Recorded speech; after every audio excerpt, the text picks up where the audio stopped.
Welcome to the space where creators have aligned a positive and intellectual collab of open minds. For sharing and learning from one another, it's a vibe. ReadswithRosa podcast on the mic. Subscribe, educator spitting bars. I guess you didn't know I'm multifaceted and humble, checking off life goals. The classroom is my comfort zone where I plant and sow seeds of knowledge, compassion, empathy, and hope. Reading is the key to unlocking your potential. Countless benefits, including cognitive and mental. Regardless of the genre, books are highly influential. Go get yours, I'll get mine. Making strides, monumental. Come rock with me and get down to this new jam. Reaching out to my friends, I had a very simple plan. Educate the masses through books and life lessons. It's the grand slam. I'm out. Talanoa and welcome to the ReadswithRosa podcast. Pacific music artists have millions of views on YouTube, but many of them aren't making the money that they are entitled to. On today's show, we have the head of distribution in Polynesian music at Precise Digital, a music distribution company that is advocating for Pacific Island artists to make sure that they get their streaming royalties. Our guest might also look familiar, fam, because he has a wealth of experience in the music industry. And he is the lead guitarist for Three Houses Down.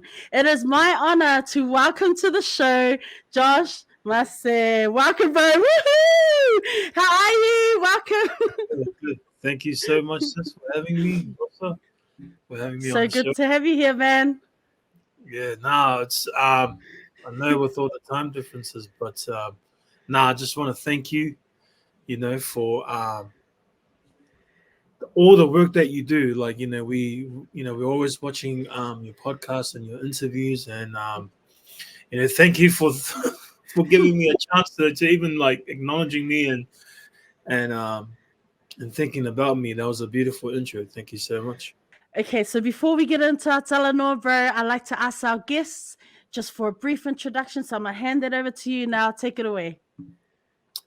Thank you, sis. Yeah, talanoa. My name is Mase Va'awa or Josh Mase. I am Sāmoan. My dad is from Saliaula in Savaii. That's where my matai comes from. And my mom is from Levi Salimor. So I was born here in Auckland, New Zealand. And then I moved to Melbourne. Mom and dad moved us to Melbourne and we grew up there. And then we came back and we've been here ever since. Been doing music now since I was a little boy, since I was a kid. Dad started us off in church. My dad is the whaiwheʻau for our small local community church. So I've been doing the church thing my whole life. So that's a brief introduction about myself.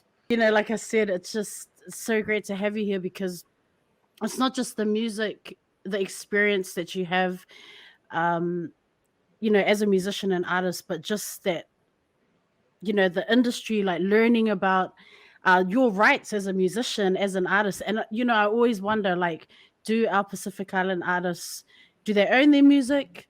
Do they make a lot of money? Do they make a lot of money in New Zealand? I mean, I'm not sure about other countries, but those are some of the things I was so curious about. And so knowing the mahi that you do, the work that you're doing for Precise, I was like, I gotta get you on here because that's a voice. Those are important stories that we haven't heard here on the ReadswithRosa podcast. I was wondering because you mentioned we all start in the church, in terms of the very first stage. Amen. The kauloko, the songs, the plays, lokameki. And I was just wondering, like, as you were growing up, like younger Josh, were being involved in the church. Did you have was it fun for you, or was it what I mean is, like, did it just come naturally, everything to you, like participating in the performing arts, or was it something that you really had to work at? So as you know, Samoans, we all start in church, but music for me actually started with my granddad, my mom's dad. His name is Fa'ase'e Filippo. He's from Leova'a. And he was an awesome musician. I remember my earliest memories. I used to, he would take me to all his band practices and his gigs. And I think I was just exposed to it at a young age. And that time, we're talking early 90s. Um, mom and dad weren't at church yet. And so that was the music I sort of grew up around. So just seeing my granddad, play the guitar and the banjo, and then just, hopping around with them, different venues, band practices and gigs. And then it wasn't until my parents started going to church, and then from there, you know, um, they found a calling in the church, and therefore they wanted us to sort of um, use our talents for local. So when we first started out, I had no idea how to play an instrument like a guitar or a bass. So one day, my dad he forces me and my brother to pick up the instrument, and so I picked up the guitar, and my brother picked up the drums. For me, it was kind of natural because Mm. I was exposed to music at a very young age, and therefore when I went to guitar lessons, it was like a natural thing for me. And music was always around in the house. Mum had her bag of cassette tapes that she would play on our stereo, and driving in the car, mum and dad were always having the sing-alongs, and just music was everywhere. So but church is definitely the foundation, 100%. That's honestly where I started. And then at a young age, you're playing every Sunday. It's pretty much, you're up in front of a lot of people, because when people walk through to go into church, you're pretty much the first thing they look at. You're at the front, you're leading praise and worship. So, you know, growing up in the Sāmoan church, we had to, make sure that we were dressed nicely and we were shaven, and we had to have regular band practices during the week so that come Sunday we sound good.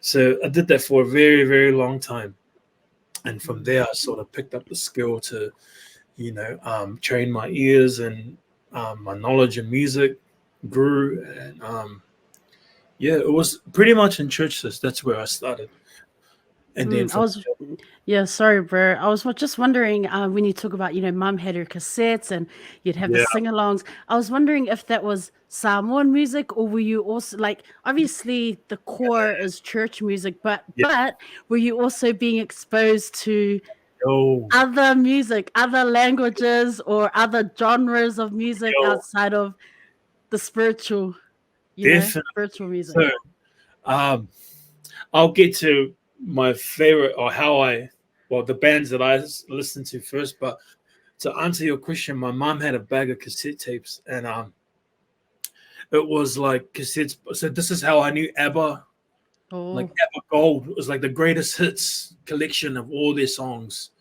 And mom would have the ABBA tapes. She'll have the Dolly Parton tapes, the Kenny Rogers tapes, Patsy Cline tapes. Like I used to go through, and if you remember back in the day, man, the album art was everything. Like you'd see like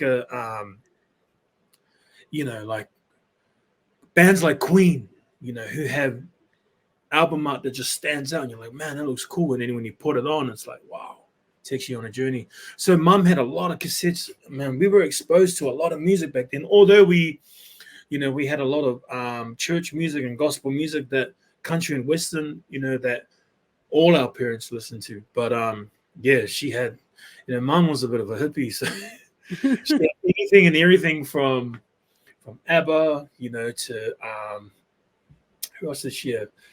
Um, Queen was another one as well. It's a big, very, very famous band in my family. A lot of country and western as well. It's funny how we have a lot of, you know, there's a few Samoans who are singing country music now, but I think if you go back and listen to a lot of the Samoan music that were recorded in the early days, a lot of it has a big country and western influence. And I think it's because when you listen to country and western, it's very easy to listen to, like with the melodies and the lyrics. And it was something that our people can relate to, telling stories. and the tunes were very, very like you just listen to it once and you'd start singing it, like songs from Jim Reeves and all these other classics. So that's how bands like Benino Tiafao and Punialava'a were able to sort of do their own versions or even translate some of these classics into Samoan songs because it was very easy to listen to. So when you listen to folk music, it's very easy to listen because it's not like jazz. Like jazz, you've really got to build your ears to get used to those harmonies because it's we're not exposed to it as we are to like country and Western music. So I guess or I think that's how country music plays a big part in the foundations of recorded music for especially in Samoa, like the whole Pacific in general. You go to Fiji, it's the same thing. Like their tunes and their melodies are very easy to listen to, and therefore Samoans and Tongans and Fijians, there was no internet back in the 60s and 70s, but these guys were singing each other's songs, and you think, man, how did they even get a cassette over? But yeah, mum had a lot of cassettes back in the day. Like, yeah, it was all that hip stuff. But and I was very blessed to be exposed to that sort of music, because it's music that I still listen to today, like Dr. Hook, ABBA, Queen, or Dolly Parton, Kenny Rogers, Jim Reeves, all that stuff, man. It's good stuff. You mentioned you mentioned that mum got you into that music, but who were some of the groups that you Man, were listening to? I love telling the story because it's that. Okay, so when I was younger, I grew up in Greyland. That's the original, hood for all our Pacific Islanders. Dad's family was Greyland, Ponsonby. Mum's family was from Mangere. And so during the week, my brother and my sister, we would stay with my dad's family because we attended Greyland Primary School. And then next door to us were the Tungamalas. And I don't know how. So our next door neighbor, he's my age. And I don't know how he was exposed to this music, but there's a rock band called Queen. And, everyone knows Queen. We are the champions. We will rock you, Bohemian Rhapsody. So one day, my next door neighbor, Fraser, he invites me over, just to hang out. And then went over and he's got a videotape, a VHS tape of Queen, and it was all their music videos. So he puts it on and we watch it, and straight away I was like, man, what's this? I was just drawn to it. It was just so much color and there was a whole vibe thing and the music was great. And then that's just how, like, apart from my granddad, it was this rock band that really, really, it drew me. Like, that's how I was exposed to like good music at an early age. Out of all bands, Queen, like I was a 7-year-old. We were just 7, 8-year-olds listening to Queen. And then it was a weekend thing, we'd go over and we'll just watch that videotape from beginning to end, like all the time. And then it didn't help that my mom's sister is married to a Palangi, my Uncle Wayne. He found out I was into Queen, so he started giving me like, buying me CDs and cassette tapes to listen to. And I guess those are my earliest sort of memories of music. Apart from my granddad, it was Queen, and then it was my mom's cassette tapes. But I've seen Queen 3 times in New Zealand, starting in 2010. My sister, she took me to like 2 of those concerts, and I'll never ever forget the second time they came. On our way home from the concert, my sister just randomly goes, "Oh, we should go and look for Brian May. He's the guitar player." And I was like, "Oh, we should. Let's go." Because sis, the first time the band came, we went and saw them live, but the band actually went out and they went into Sweat Shop. So I think it was Sweat Shop. So as you know, Sweat Shop has got a very, very good live scene. And my friend, he's the lead singer of that Sweat Shop band. And I was so ika, man, because I was at home asleep, and he sends me a picture of him and Brian May, just casually. He goes, "Oh, also, do you know this guy?" Bro, I was so angry, man. So I had to wait 3 years for Queen to come back, and then when my sister suggested, we should go to town and see where the band's at, or bro, I did not hesitate. We went, so drove around town, couldn't even find him. And then she goes, "Let's go back to Victor Arena. We'll go around the back." Like my sister had all these crazy ideas. So we went back to Victor Arena, went around the back, and waited there for like 2 hours, and then we got kicked out. So as we were driving up, there were a bunch of fans that were waiting at the end with signs, because hoping that the band would drive past. Anyways, we pulled over and we joined them.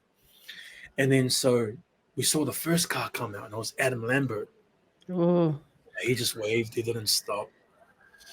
And then the second car came out, it was the drummer. And, same thing, he just waved. But then, we thought, nah, there's got to be one more. There's got to be one more car. So we waited 10 minutes. This car comes past.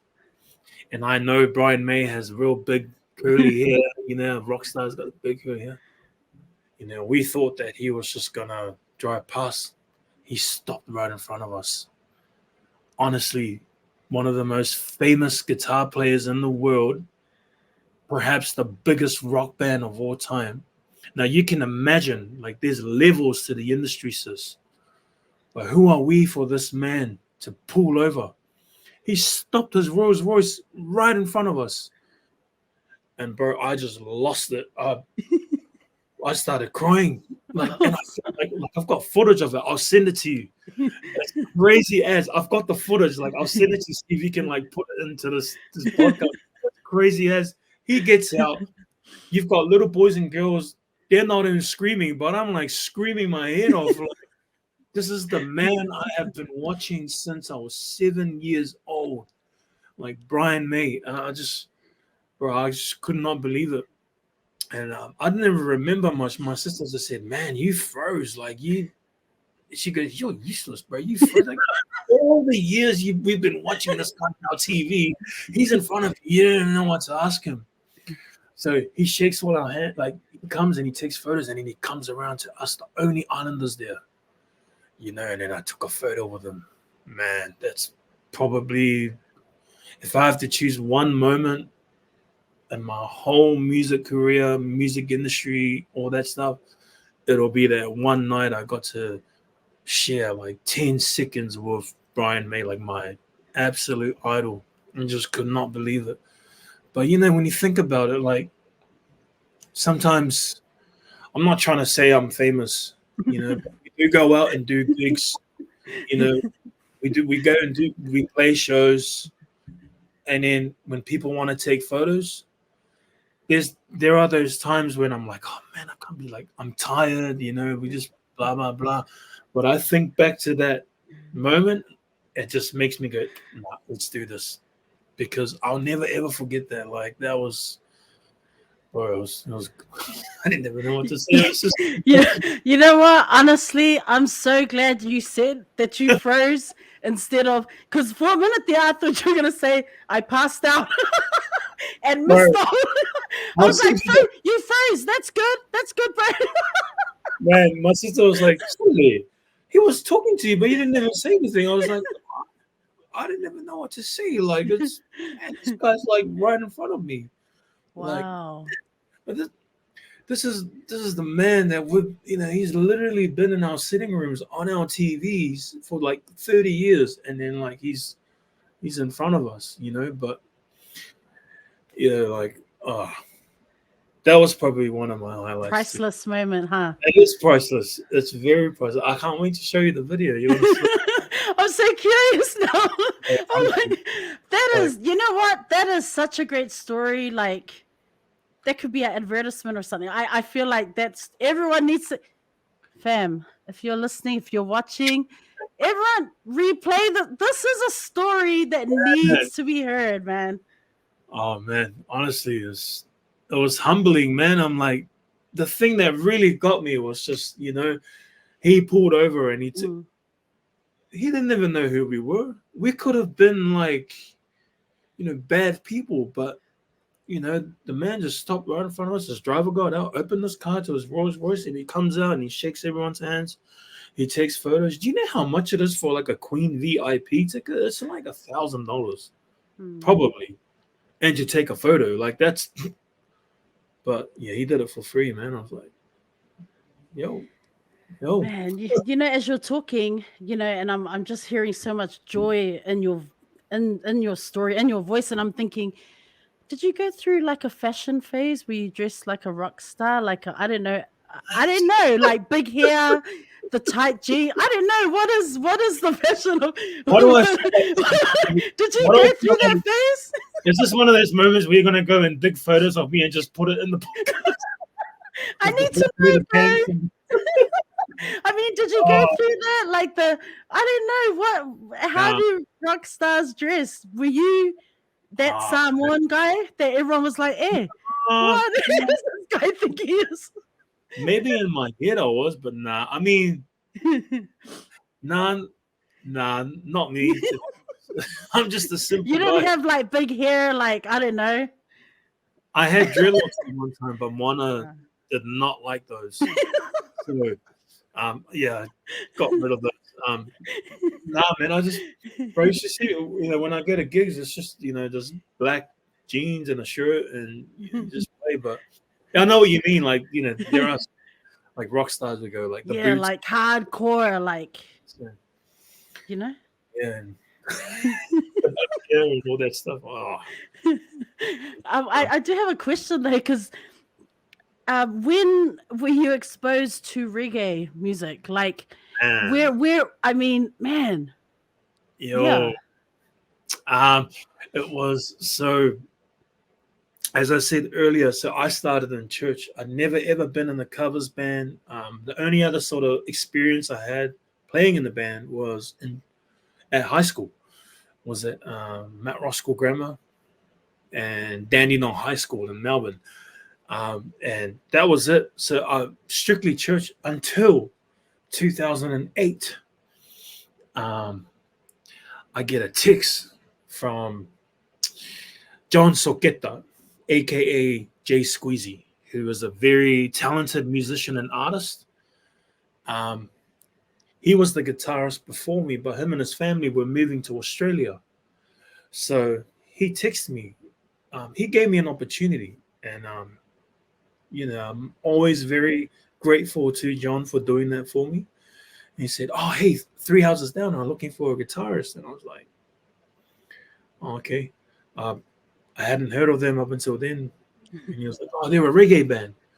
And at the time, the only reggae that I sort of knew was like Fiji, UB40, the real, um, you know, the sort of reggae that all the Polynesians know.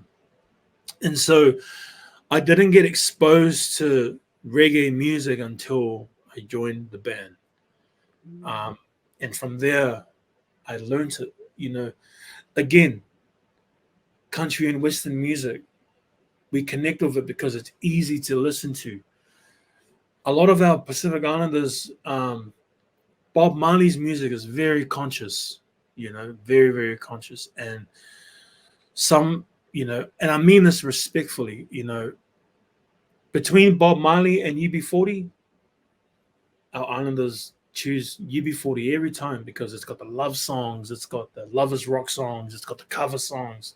Whereas Bob Marley, very conscious, he sung about, the truth. And, for some people it was, kind of, apart from songs like One Love, Three Little Birds, Bob Marley had, you know, um, deeper music than that. And so for me, how I got into that, because I never ever used to listen to that, because every time it came on, for me, it was like, man, this is, like I'm not exposed to this sort of music, so it's hard for me to listen to.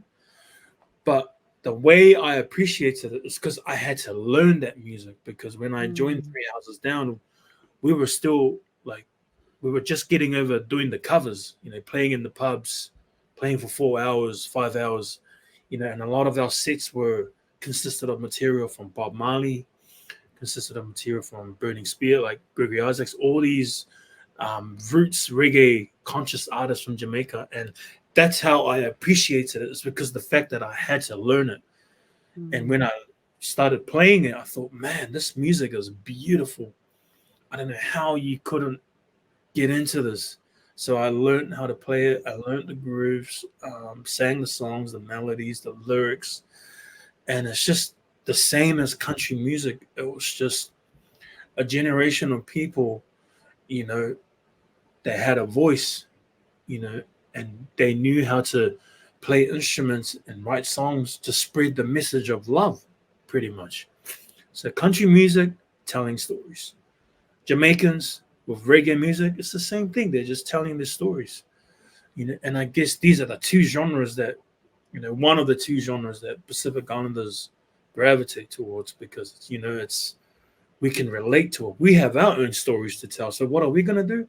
We're either going to rap about it, we're going to sing about it, or, we're going to... So, I mean, that's how I got into reggae. Joining up with Three Houses Down, I had to learn the material. So when I learned it, it made me appreciate it. So that's how I got into reggae music. I was wondering, like, did you ever want to study music? Did I guess I'm wondering about formal training in terms of like, like your craft, like as a guitarist. Aside from guitar lessons, like, did you ever want to pursue music? I didn't study music. Like, I'm the worst person. Like, I don't even know the names of the chords. Like, those that jam with me know. I have my own style, of course. Like, I don't sound like someone else, or, I didn't even like how I learned the guitar. My grandma taught me. She taught me 3 chords. It was a D, G, A. That was all she taught me. And then from there, I would strum the guitar at our family locals, at home, and then church. But studying music, nah, I think, to be honest, I don't think I've ever said this, but back in the high school days, I was trying to pursue another dream. Like, although I was very, very good at music, I never wanted to pursue it when I left high school.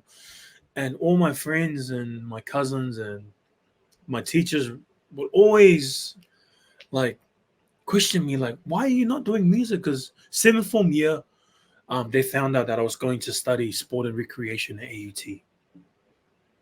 And then my music teacher found out, like, what are you doing? Like, do you not want to go do music? Nah, I want to go do sports, or I want to go play rugby, or I want to be a cop. These are the things that I wanted to do, but never music. So anyways, I left high school, went and did that for 5 years, and then what happened? I ended up going back, so from the time I finished school, I was in the desert just trying to You're walking through the wilderness for 5 years. My uncle was like, all this stuff. Man. But nah, in high school, to me, it was just for fun, like jamming. But if I was to, go back, I'll definitely go and, further my knowledge in music, because, I didn't have any sort of musical lessons around theory and all that stuff. For me, it's purely the ear. Like, that's how I learn. I mean, at the end of the day, you use your ears, to listen. Like, you don't read. Like, I mean, I'm not trying to say that reading music's bad. No, it's a very beautiful thing. But first and foremost, it's your ears that sort of guide you. That's why whenever I hear Sāmoan say, ke kafuruka, to me, there's no such thing as kafuruka. When you fluke something, you're actually doing it not knowing the result. But to me, instead of saying ka furuka, it's better to say ka whanongo. Oh. That's what it is. Ka whanongo. Oh, instead of saying ke ka furuka, they should really be saying oi ke ka whanongo, because you're actually, you know where you're going. Even though you don't read notes, you play a song, you know what's going to come up because you can hear the harmonies and the melodies, and you know where the song's going. If you're going to fluke something, you're just doing it not knowing. You know what I mean? But that's what I think. Nah, I never got any sort of training, but yeah, I laugh because sometimes we're in a band setting and I don't know a certain chord, and then I got to turn to someone to either show me or tell me the name of it. But nah, everything is purely the ear assist. Amazing. That's all I have to say. Wow. Who are the people that have had the most impact on your life? I guess who have helped shape you into who you are now as an adult? Man, honestly, man, it takes a village, man. Like, there's so many people, it's just so many people, some who are not here with us today, and some that are still here, like family is a big one for me, growing up, just my surroundings, my family were always there and still are to this day, both dad and mum side, you know always there to help and support, anything and everything I was going through. Past 3-4 years have probably been the toughest I've ever gone through, to be honest. Losing mom and then losing my sister, that was, it was pretty tough. I've got to be honest. But my family, have been there for me. My friends, some of my friends that who have become family, to be honest. Because if you're my friend, I'm gonna call you my cousin. And everyone knows that about me. Oh, it's my cousin. I'm that guy that's related to everyone. Because I just, for me, it's a respect thing. Like, oh, it's my uncle or auntie. Like every, the elderly, like it's a mati now.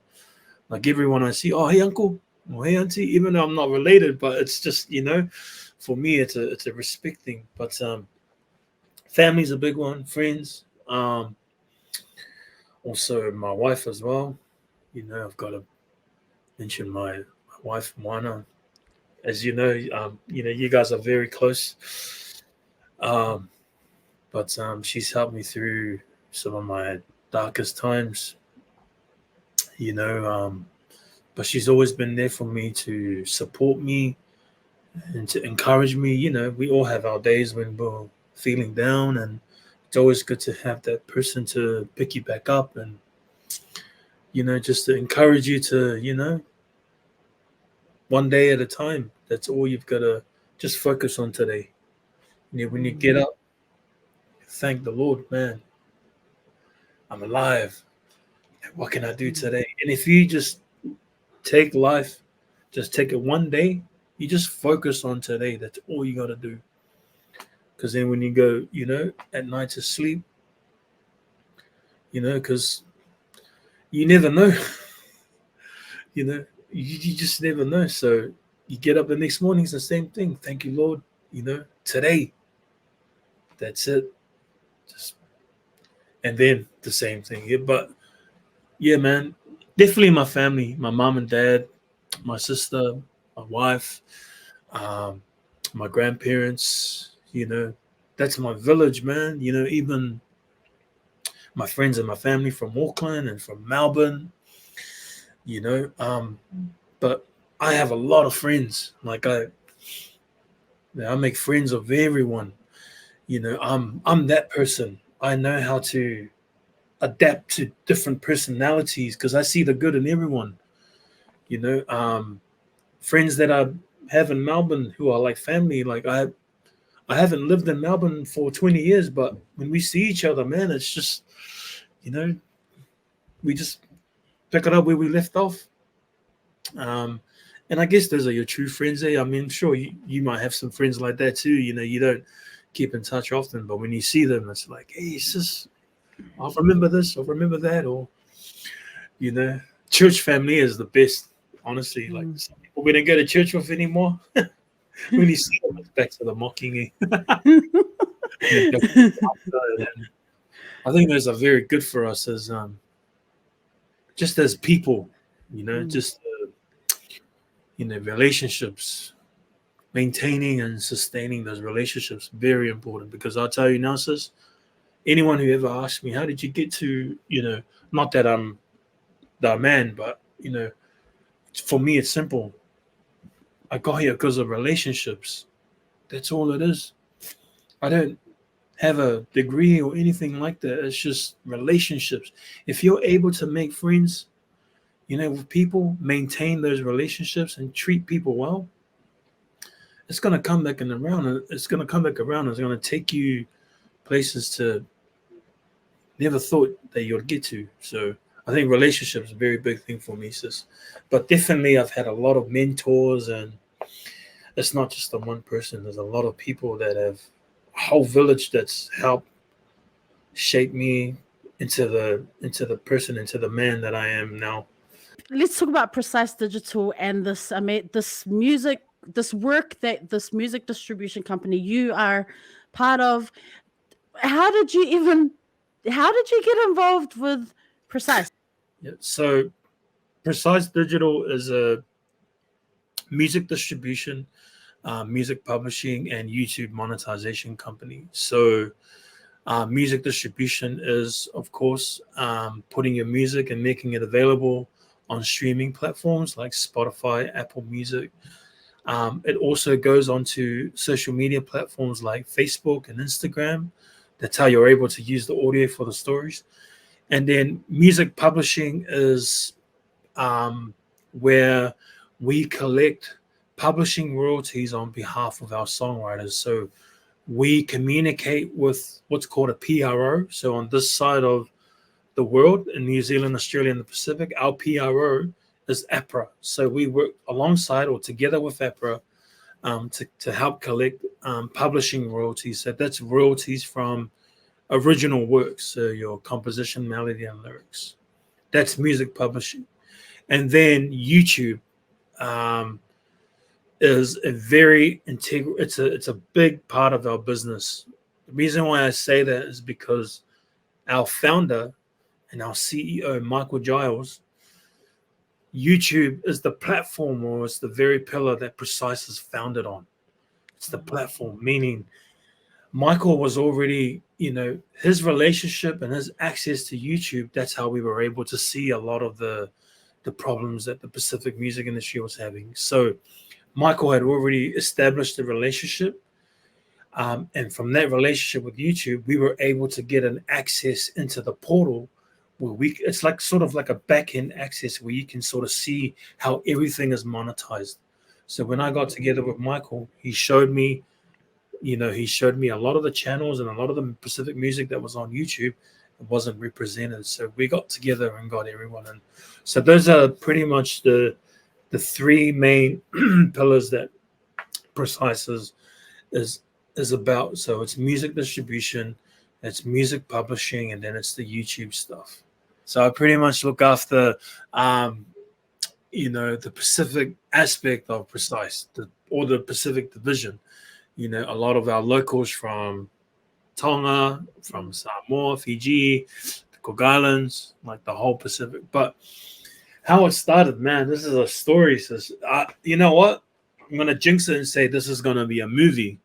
Oui. Like that, those ones there. Like whenever I think about, like, man, imagine them making a movie about us, because it's like the work that we've been able to do is, I don't know, like I can't even explain it because Mm, it's life changing. I've seen mm, people's lives literally change from the work that we've been able to do. So, to give you a little history, for me myself, I've always been passionate about Samoan music. Although I play for Three Houses Down, which is a reggae band, mm, who is in the mainstream in New Zealand and overseas as well. We've been touring and doing that for a very long time. And being a Samoan, like I'm a fob. Like I love Samoan music, you know, and so this is how it got started. I was always passionate about Samoan music, and I knew that I had to somehow work in it or play in like a fob band or do something. So the first Samoan band that I ever played with or was ever affiliated with was Ozki band. Mm. My brothers, you know, Gabriel and AJ. So Makangi Gabriel and Nganmana AJ, the Malia boys. So 2014, I went to Samoa, stayed there for 6 months, and we did nothing but play music. And I thought, man, this, like, the fobs just they get down. Like, you know, when you go to Samoa, it's not even a like they've got two keyboards and then like a little drum machine thing and a bass player. And I thought, man, this is amazing. That's how I got my. That's how I started. And then from there, I was able to work with Punialava'a, and then the list just goes on. So, I've got a friend. I won't mention his name. He is a very sort of he's a guru in the New Zealand music industry, and me and him would have conversations like every week. You know, there were times we'd go out to lunch, and we'd always talk about like Polynesian music and how we can elevate it. This friend of mine, he was actually working for a distribution company, and you know, we'd get together and I had to deal with them because a lot of the artists that I was working with were distributing through, you know, his company at the time. And we would get together and we would talk about the Polynesian music scene, how the publishing is a mess and the YouTube and all this stuff. And so it wasn't until 2020, COVID. Mm. And then when it started opening up, 2020 was a very tough year for me.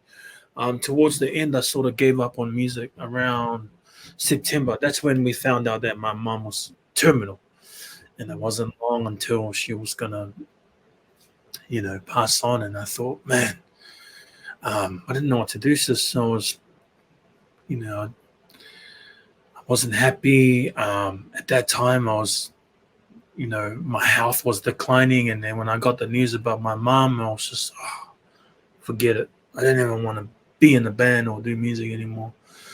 And then September, October, November, December, by December, my mom stopped communicating. And that was probably one of the toughest months. Like I couldn't have a conversation with my mom. She would just look at me and, you know, the only thing we could do was just take care of her and make her comfortable. And around December, my friend goes to me, oh, I want to introduce you to this guy. You know? And I just thought, oh, no.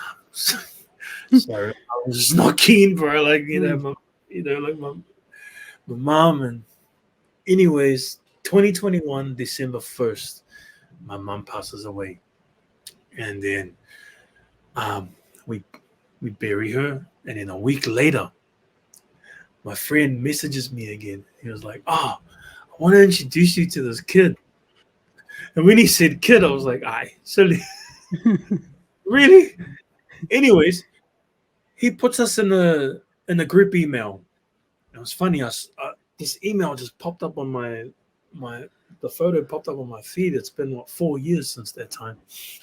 And then, you know, he just introduces me. He goes, oh, Josh, this is Michael. Michael, this is Josh. You know, I really think that you guys, you know, will collaborate really well together. And then, yeah, from there, just said, oh, yeah, cool. And it wasn't until a week later, I finally, you know, was okay to go out and start meeting people. I'll go to Westgate, the sushi train shop in Westgate. You know, at the time I was driving a black 300 Chrysler. You know, I thought I was a badass. You were like, I'm the man. Actually, like, oh, man, these guys are any killers. Anyways, my black Chrysler 300C, like in the front of sushi train. There's no car park. So I parked there anyway. You know when you think you're bad, park in there, like, you know, the music loud as. And then You thought you were untouchable, huh?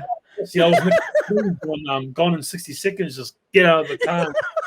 You know, just those ones there. Like had my muckers on, even though I've got bad eyesight, but I've got like big preachy glasses on. Take them out. Walk into Sushi chair and I'm looking at it. I know, okay.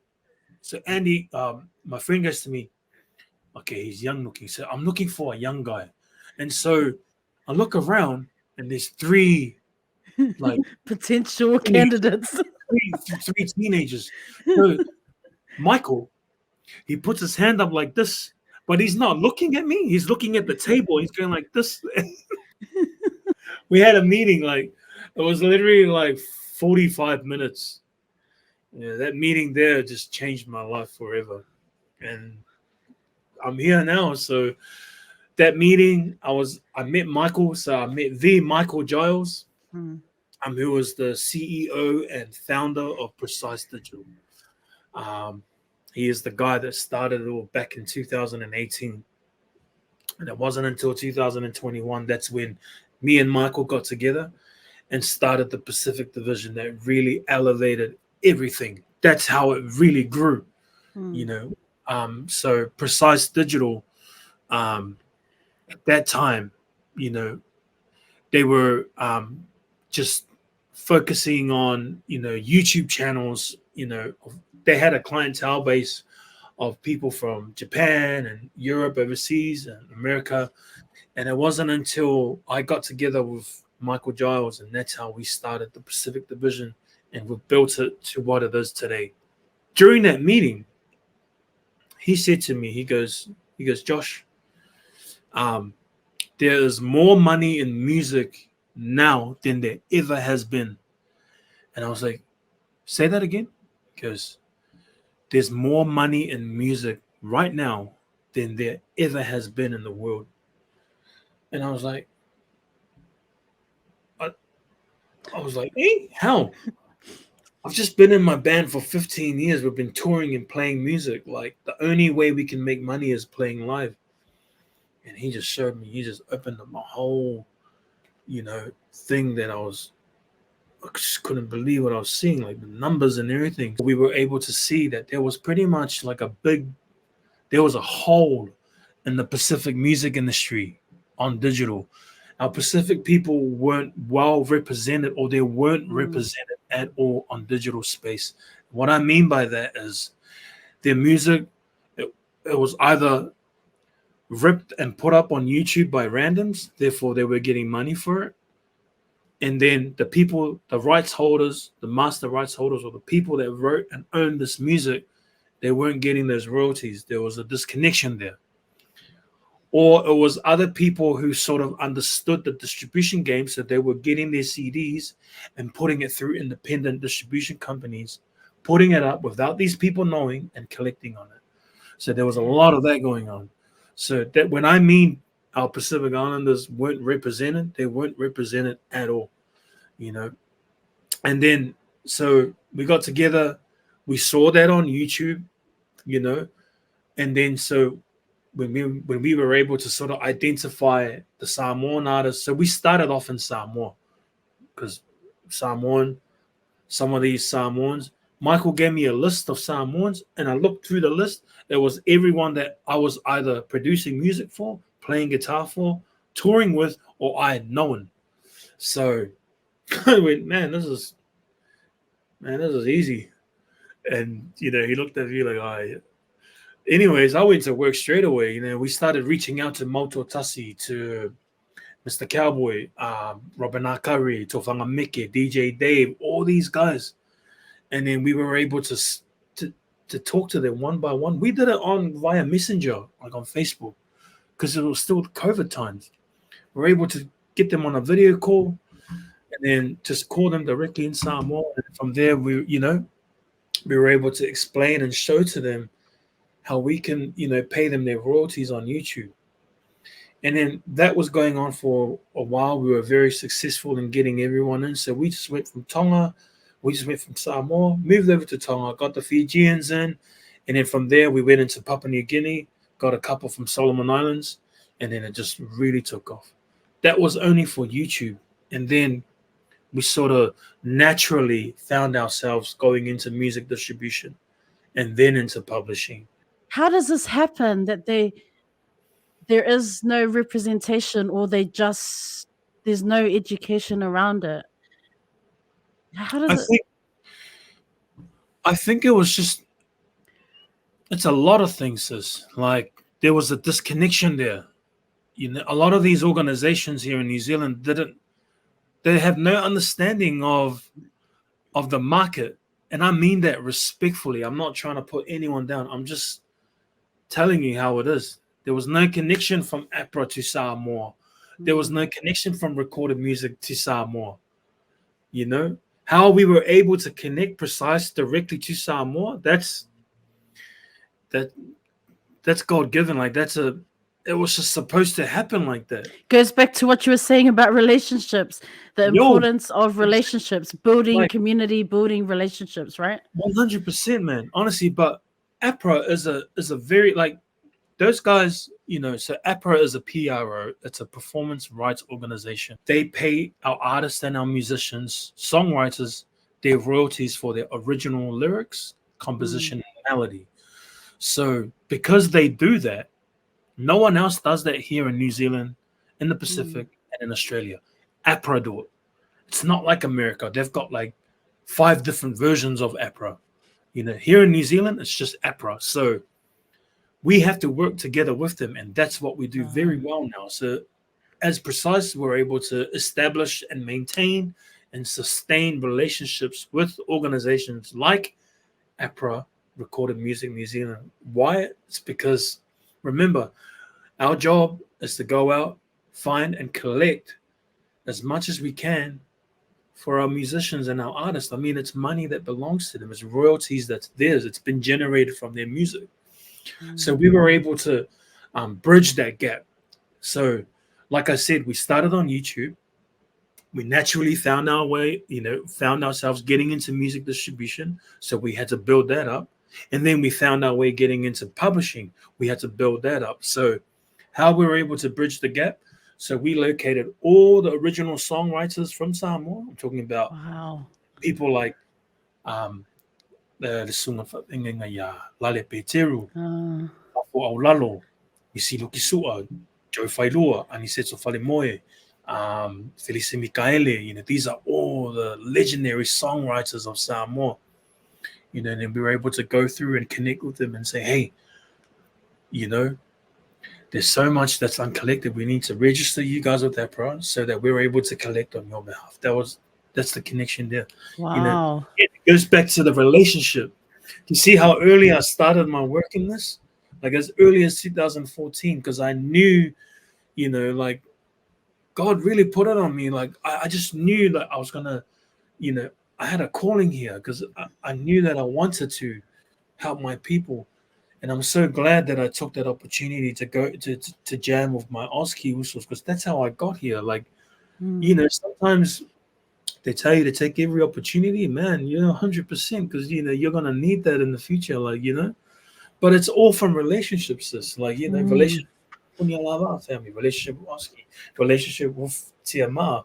That's how easy it was for me to go through to these people and say, hey, you know, we're here to help you, and that trust was there instantly. It's the same thing with Lisa Lani Alo. Like I remember reaching out to Lani as well, and he was keen, you know. And then to this day, you know, like Lani, you know, as you know, he's also you know, a partner with us at Precise. So I mean, that's pretty much the story in a nutshell. You know, we found that a lot of Pacific people, you know, were misrepresented on digital platforms. So we were the bridge, we were the ones that stood in the middle, stood in the gap for them to go to these platforms and say, hey, this belongs to Lanialo, this belongs to Punialava'a, you know. And to be honest, our CEO and founder, Michael, he's a genius.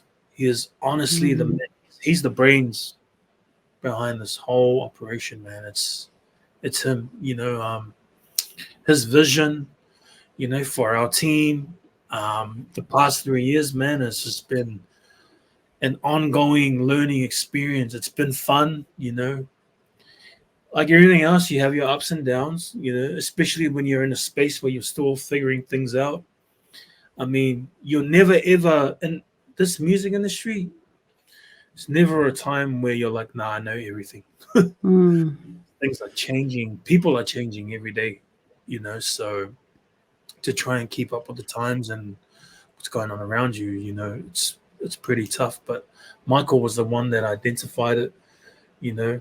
We got together and then it just happened the way it did, man. Like and I'm very grateful and I'm thankful to God for his purpose, that we were able to help, you know, families and church community. Mm.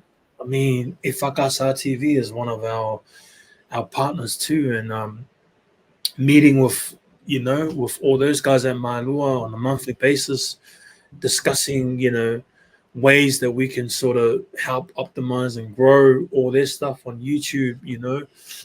Working with churches from the worship center, from the AOG churches, um, all our Efakasa churches here in New Zealand and Australia and in American Samoa. Um, and you know, I've seen lives and I've seen families just change like throughout the Pacific because of the work that we've been able to do for them. And I thank God, honestly, sis. I'm very, very blessed to be able to do what I do. I love it. It's Mm. yeah. Such important work. I mean, that's why I say advocacy work. Mm, Because man, I just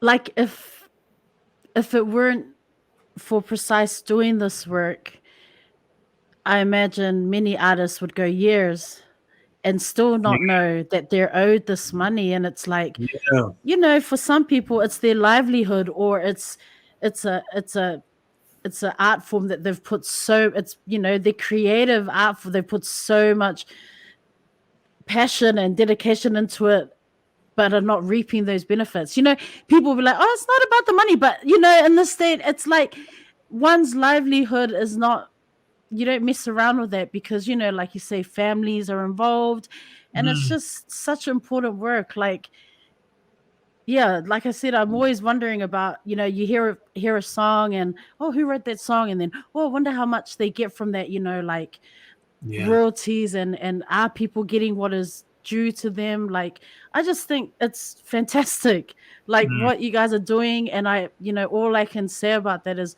I hope you continue to grow and just stay connected and just keep bringing people to the table to say, hey, yeah. this is how we can help you. Like, if they're, I mean, without you guys, who knows, man? Like, a whole No. bunch of people just making beautiful music and not You know, getting their dues for it. it's important to mention as well is that I mean, yeah, a lot of our music, wasn't, no one was making a stand for our people, but there were, very few people who are like Pacific Islanders who were using like independent Mm. distribution companies. But the only problem with that is that these independents are very big. Like they don't have time to Ah. look at your song.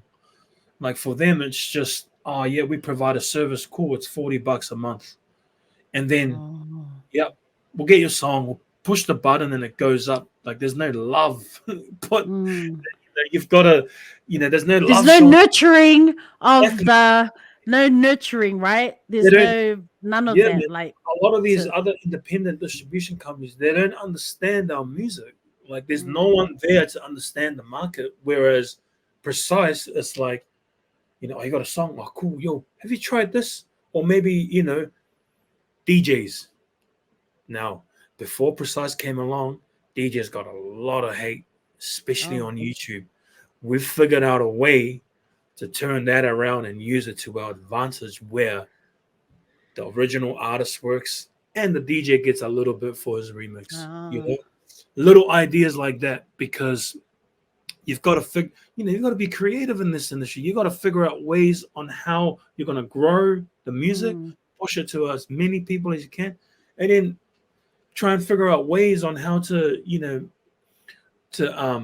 be creative in recreating a song so that it can capture a new audience, still the Pacific audience, but now it's got a drill beat, or like Ole Tawalunga is a very, good example. Classic song, put a drill beat to it, and now it's on every TikTok story. True Like that. creative ways on how to grow like an old catalog, Have you ever come across like any disputes? What I mean is like, in terms of like who wrote Yeah. the song or it hasn't been recorded. Like, has that ever been like? Have you come across that in terms of the Um, different artists that you've been working with? yep, we have.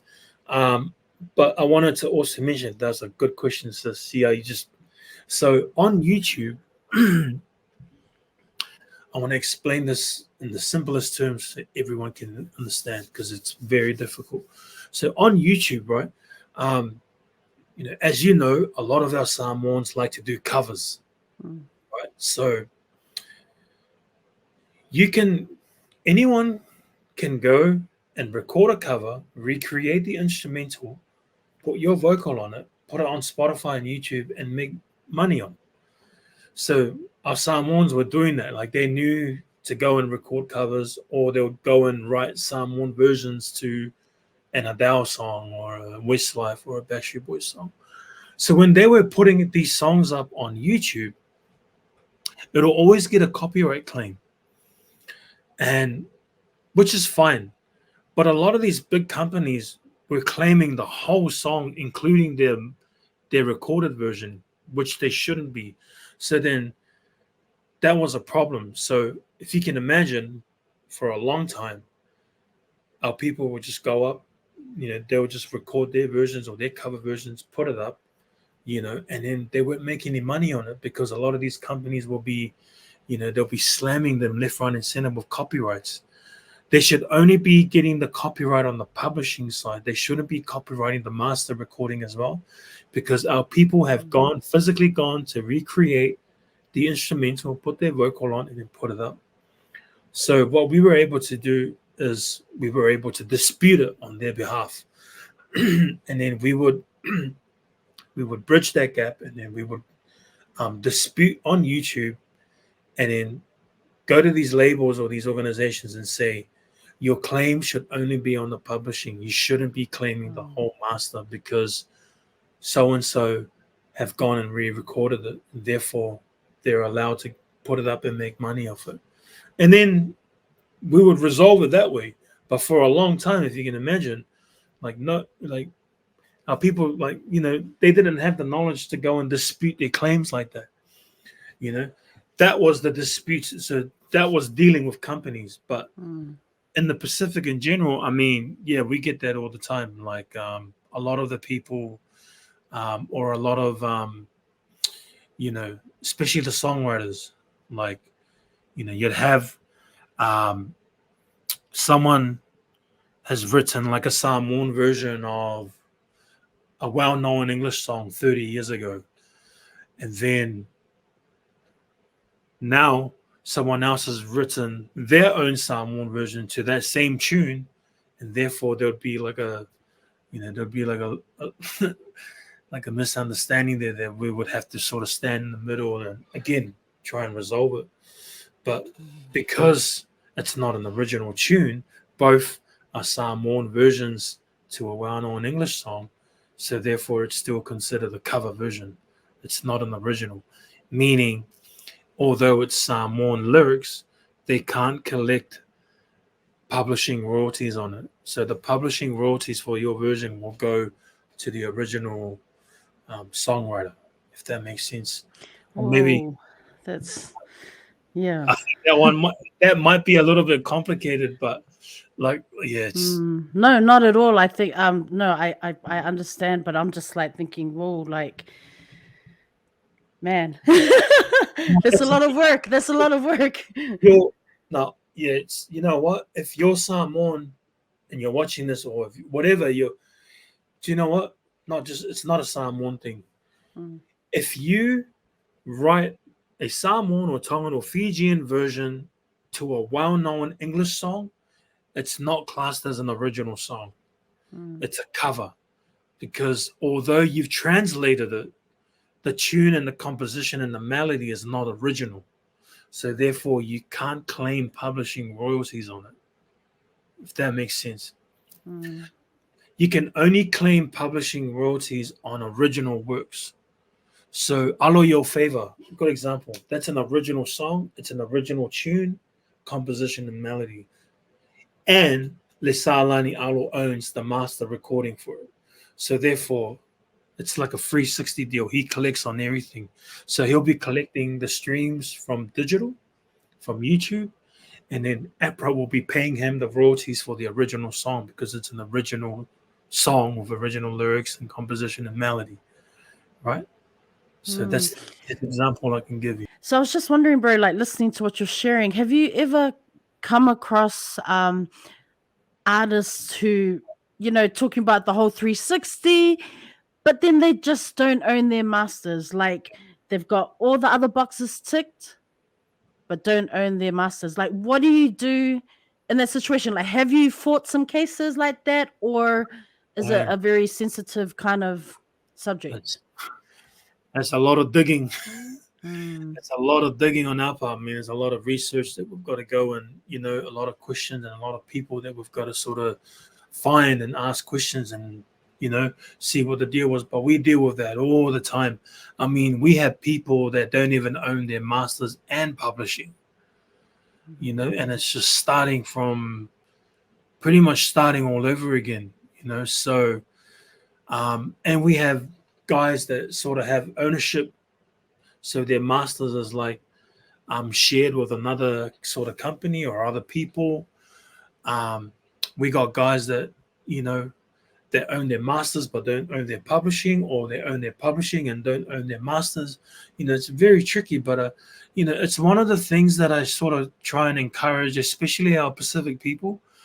And I guess that's why it's very important in 2024, Precise is going to be going out to the community, and we're going to be doing talks on how you can own your masters, or what you can do to own your publishing, or educational sort of meetings and gatherings like that, because that's how they're going to, because your master recordings is very important. I mean, that's your longevity in the business. That's how you're going to make money, and then when you're gone, your kids are going to make money like forever. Lani Alo's the perfect example of a 360. He owns everything. So if he leaves Precise, if he moves to another distributor, he just goes, guys, I'm out. Bring it down. New distributor will throw it up. The same thing. There's a few reasons why some artists won't own their own their masters, and sometimes it's a deal that they've gone into. A lot of our Pacific artists, or a lot of artists in general, don't have money or don't have the big budgets to go to a studio, pay for the musicians, pay the producers, pay the engineers, and walk away with the master. Like that's, a lot of our Pacific Islanders don't have that sort of knowledge, or don't have the money to pay for master recordings or pay for recordings. So therefore they've got to go into deals. They've got to go into sort of seek people with money that can help front the money for them to pay for recordings. So therefore, when you get someone else to front the bill, you're going to have to negotiate, for them to own part of that, or what, there's so many deals. There's like there's a million deals. That's why the industry is, there's no textbook, or there's no sort of one blueprint on what to do. There's just so many deals. Like if you're an artist, you don't have money, you're going to walk into all sorts of deals where, okay, this guy's going to pay for it, but I'm going to give him this much. Or you might go and find someone who has money, but they want to own the whole thing. So then you walk away with nothing. So there's decisions that you got to make, But then there are other people who are very independent. They'll have like a studio set up, like just something basic like this, monitors and a laptop. They'll go and record their songs and then put it up. So therefore, they technically own their own master recording because it's been done at their own house. They've written their own song, they've gone into the room, recorded it, send it away for mix and mastering, or some of them just do it themselves, and then it just goes straight up to, for distribution. So we have a lot of, artists who are quite independent like that, guys like Victor J. Sefo, guys like Wayno, a lot of these guys, Truce, who are part of the Dunamis music label. These are independent guys who, they know the business because they've been doing it as kids, in the room, creating, getting it mixed and mastered, putting it up, So they've got that knowledge. Whereas some of our guys are not like that, We have guys that just know how to write, compose a song, and then that's it. They've got no knowledge of, getting access to a studio. So they run into sort of different deals and people that can easily, lead them astray, or they can easily sort of force them into signing, real, stupid contracts and agreements that sort of lock them in. And, that's why, Precise has been like very big on educating our people, like, so they don't run into this sort of problems. But yeah, to answer your question, sis, we have our fair share of artists that sort of don't own their master recordings or don't own their publishing, but then we're sort of doing the best that we can and representing them in a way where we can sort of help shed some light and sort of help them get it back in a way, so and we have been successful in the past. I mean, as Precise, we've got a few big Pacific Island catalogs that we distribute successfully, like guys like Daniel Ray Costello, he's something like 30 albums in. A lot of that stuff wasn't available when we first reached out to Corina, who is Daniel Ray Costello's widow, his wife. She wasn't even aware of the distribution thing. So because, I'm a fan of Daniel Ray Costello and I know the music, being in his band for 6 years and touring with him, I knew that I wanted to do, I've got to sort my boy out. So I would look online and I see, why is there only 2 albums here? And I see that it's been put up by random ass people, so, we contacted Corina, and because I know her, through my relationship with Danny, we were able to get an agreement with her. And then from that agreement, we were able to go to YouTube and go to Spotify, get an Apple and say, hey, we are representing Daniel Ray Costello. Please, can you take these albums now? We want to put our versions up. And then that's actually a unique story because he's 30, 40 albums in. We only could find I think 7 or 8. I had to hit up the flea markets out in Otawa and sort of go there and look for his albums, and we weren't successful. We only managed to find 5. And I remember Danny telling me that there's a lady in France that bought all his albums. I remember him telling me that. And her name, I forgot her name. Anyways, I said to Karina one day, Danny told me there's a lady in France that has all his albums. And she goes, yes, she does. Anyways, I couldn't find her, but I found her YouTube channel. So I messaged her on YouTube. She didn't get back until a year later. Oui. I connected with her, and she sent me all his albums, all the ones that we were able to remaster it and put it back up. It's just Daniel Ray Costello, big catalog. Felice Micaele, big catalog. Aniceto Fale Moi, Punialava'a. Even the Tongan guys like Ulisse Poleo, Foni Poleo, these are guys that have passed on, and we were able to sort of work with their estate, work with, their families and sort of get an agreement with them so that we can go and look for their albums and put them up. And we've been able to do this successfully, so I think we've been very blessed to be able to do the work that we do for our artists, and to Mm. make sure that we preserve their catalogs for their families. See, so Danny is a very, that's a situation where, you know Karina is going to leave that to their daughters, and so on and so on. That's why, as an artist, if you're listening to this podcast or you're listening to this talanoa, it's very important that you own your masters. So that's why you need to get in touch with us so that we can help you.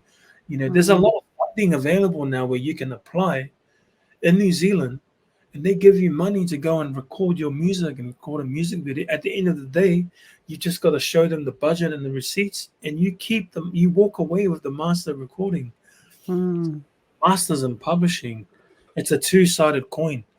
You know, heads or tails. Yeah. You got to make sure that you control both sides. Otherwise, you could be in trouble. Like Taylor Swift's perfect example. She got Right. with her label where they wouldn't even give the Yes. masters back. So some other millionaire bought it. So what did she do?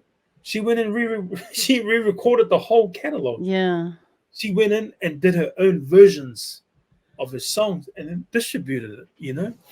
It's a never-ending thing. Even in America, man. Like Anita Baker is a world-renowned Mm. singer, and she put up a message saying, telling all her fans not to stream her music anymore because she doesn't get paid from that. Mm. So just because you see an artist with all their recordings on Spotify and it looks flash, you type in the name and all their recordings come up, it doesn't mean that they own all of it.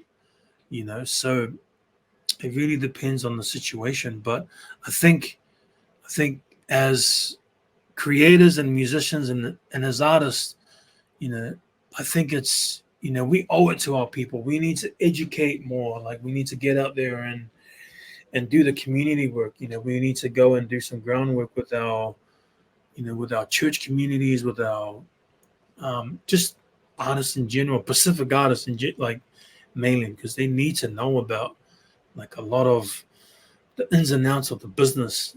And I think Precise is 3 years in now, like we're 3 years deep. We can go out to the community now because we can go and give the big spiel. And then when they, because Pacific Islanders, oh, who do you guys distribute? Who do you guys work with? Mm. We can just turn around and say, well, we do all these guys. We do Fiji, the Maolis, the Josh Tofis, the Green, Tomorrow People, House of Shimpu, like everyone, So it's a lot easier for us to go out into the community and sort of give a big talanoa because of the work that we've been able to do. Whereas Yeah. if this was 3 years ago, it'd be a different story because then it could easily be like these guys just look like another scam. But Yeah. because we've got the backing of our artists, and honestly, I say this all the time, Michael Giles is the guy because, being an Islander, when you have a new business or a new whatever, it's all about the launch Yeah. new business. So we go all out, we get the flyers, we get the pull-up banners, we go and set up at Pasifika or at the Polyfest and we give out all these things. And then they turn around and say, oh, so who do you guys work with? Oh, well, we don't have anyone yet, but so earlier on, that was Yeah. me. I was the guy that wanted to go out and do all these Facebook statuses. And it's funny because Michael didn't tell me not to do that. He showed me through his actions. Mm. Like, that's how I read him. Like, he didn't tell me, no, don't do that. Like, Don't be that guy. Do not be that he guy. was me working, and I thought, oh, nah, this guy doesn't. So I read that. I was like, nah, this guy's on to something. 3 years later, bro, easy as like to go out and do a spiel and, like if we wanted or if we found that a particular artist wasn't making the money it should be, would reach out, like, we'll do the outreach and then we'll get on the call. And the first question is, oh, who do you guys work with? It's a lot easier now, Mm. It's easier for us to go into the community because we've done the work quietly, in the background. it's a lot easier for us to go out and spiel and get everyone in, and word of mouth is that's like the best promotional tool. Being a Pacific Islander, it's always like, I don't want to, like, So yeah, honestly, reputation, word of mouth. I think when you hear that, like how you've shared about many of our Samoan artists, some of them have passed on, and then working with their state and stuff. yeah, It's you hear it and it's like such a sad predicament, but then the outcome and knowing that hard work that Precise has put in to do everything they can, to get those masters back and to, be able to offer something so precious and valuable legacy to the family, the families that are still, the family members that are still alive. I mean, that speaks yeah, volumes for the work that you're doing. But I think the other, encouraging thing is hearing that you're like 2024 Precise is being intentional and you're going to be going out to the community, because I'm, as you were talking, I was thinking about, many of our young up and coming budding artists, young mm, artists who are just, like you said, in this day and age, you're just looking for someone to support you. And sometimes that decision making long term down the road is not going to help you, but that education component of, you know, publishing and royalties and music distribution, I mean, that is what is needed so that our up and coming artists don't go down that same path. Many of exactly. them many of them are in their bedrooms right now, got the simple setup, looking for that quick money or Yeah, that next overnight 20 viral song, and it's just so quick to fall into that trap. So I think the education component, that is the advocacy work, and yeah, that is the important work that needs to be done at the grassroots level. And I'm just so, it's really encouraging to hear that Precise is doing that, like making that commitment, because it needs to be done. yeah, Just, 100%. So back in the day, these white men or white guys who understood music business and had mm, studios, they would go to Samoa and record our people, right? And then they'll give them CDs to sell and tell them that's the money you make. They'll come back with the master recordings and they'll print thousands and just sell them off and keep all the money. Now that it's gone digital, remember, there's no more CDs. Who mm, owns the masters? They just put it up, and who gets paid for it? The master holders. You look at someone like, you know, Josh 685, man, mm, you know, DJ Flea, all these young producers, beat makers who make beats in the room, and it just happened to just explode, you know. So it's really important. Like, I mean, there's so much talent, man, honestly. And in the world, everywhere. These guys are everywhere, but Pacific, man, like some like our Polynesians, man, like we need to, myself too included, like we actually need to get out into the community more and into the schools, mm, just giving a big spiel or a big talanoa gathering, like just educating them, like, hey, yep, you want to buy a setup? All good. You want to make a beat? Yo, okay, this is what you can do. You can put it up here to sell it. You can distribute it to make royalties back. And then, what if someone wants to use my beat? Cool. Then you do this, like, like it's just having that basic knowledge on knowing what to do, like not relying on anyone else to negotiate on your behalf, which is still a good thing. But I mean, you as yourself, as an artist, it's always good to know the basics. Say like, yeah, I've created a beat. Oh no, so this guy wants to use it. What should I do? You know, and then a lot of our artists just get caught up in the, sometimes it just gets into the wrong hands, and then, we can give you $1,000 for that beat. Oh, yo, Nick Miller, he's making $2 million, $40 million on the beat that you made on on mm, your HP Windows Microsoft laptop, But in saying this, just like we work with a lot of young, talented producers who are very clued up, and I'm mm, so proud of that, man. There's some young cats now, just to name drop a few guys like M4, Malachi Samuelu, very talented producer, beat maker who's got 2 music labels now, pumping out music, like, young entrepreneurs, guys like NT got beats. There's another kid named Sprout who produces music for like rap artists in America, and he's done stuff with HB Boys and the 1-4 Boys. So many good beat makers. There's Kid 99 from Dunamis, who's absolutely amazing. All these guys, man, they're young, but they're so clued up on the industry and the business. But there's only a small niche of them that are, we need to sort of expand on that and absolutely clue everyone up and just get them educated around the business, and just so that they can, collect everything that belongs to them. Yeah.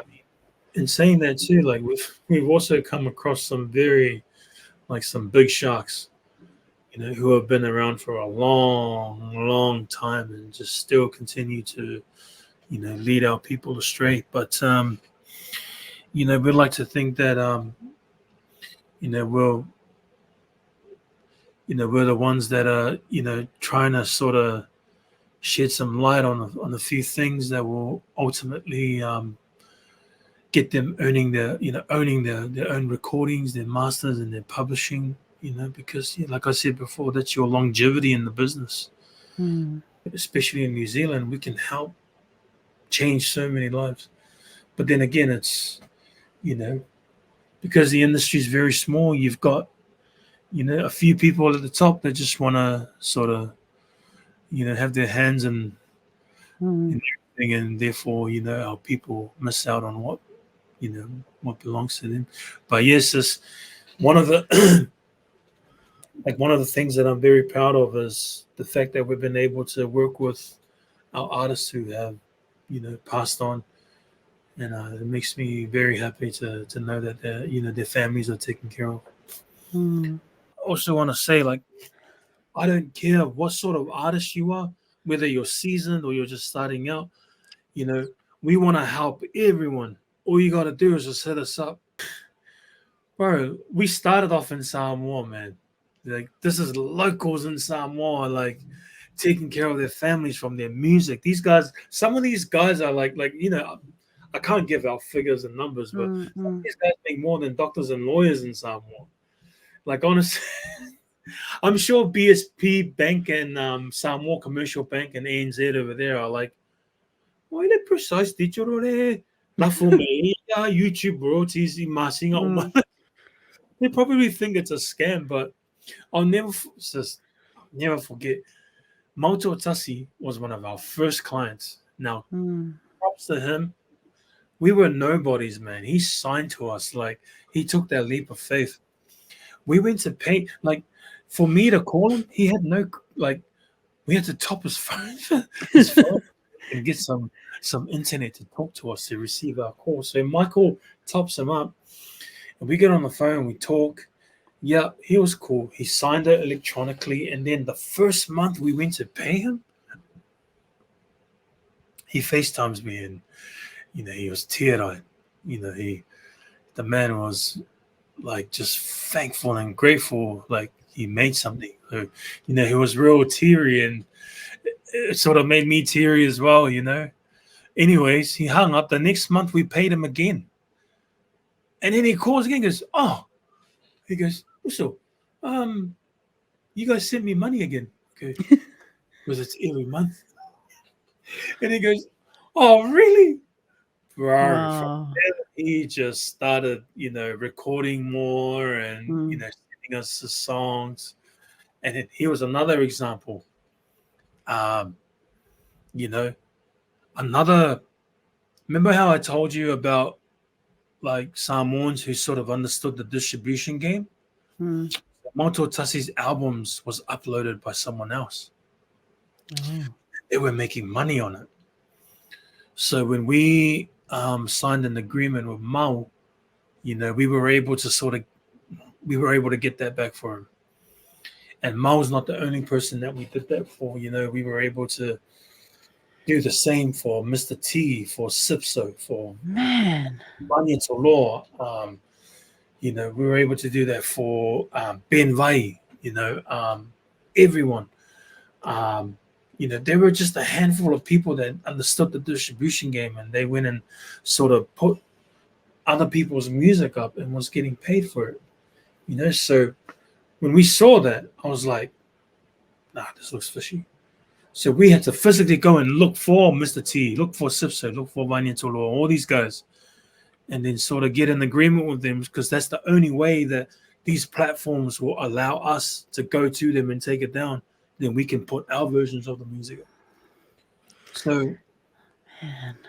that's what we were able to do. Like, and then like we've pretty much got a good chunk of the local Samoan music scene now. Now, we want to go, you know, there's plans for us to go to Tonga, because the Tongan artists that we currently have are Precise.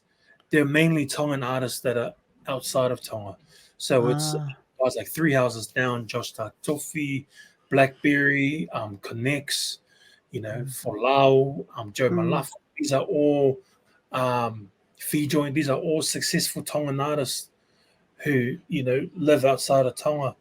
But the local Tongan scene is where we want to go and sort of wrap up, because I know there's a scene there, but it's just there's no connection to, you know, to digital. So we're looking forward to go there and sort of do some good work in Tonga and connect with the locals.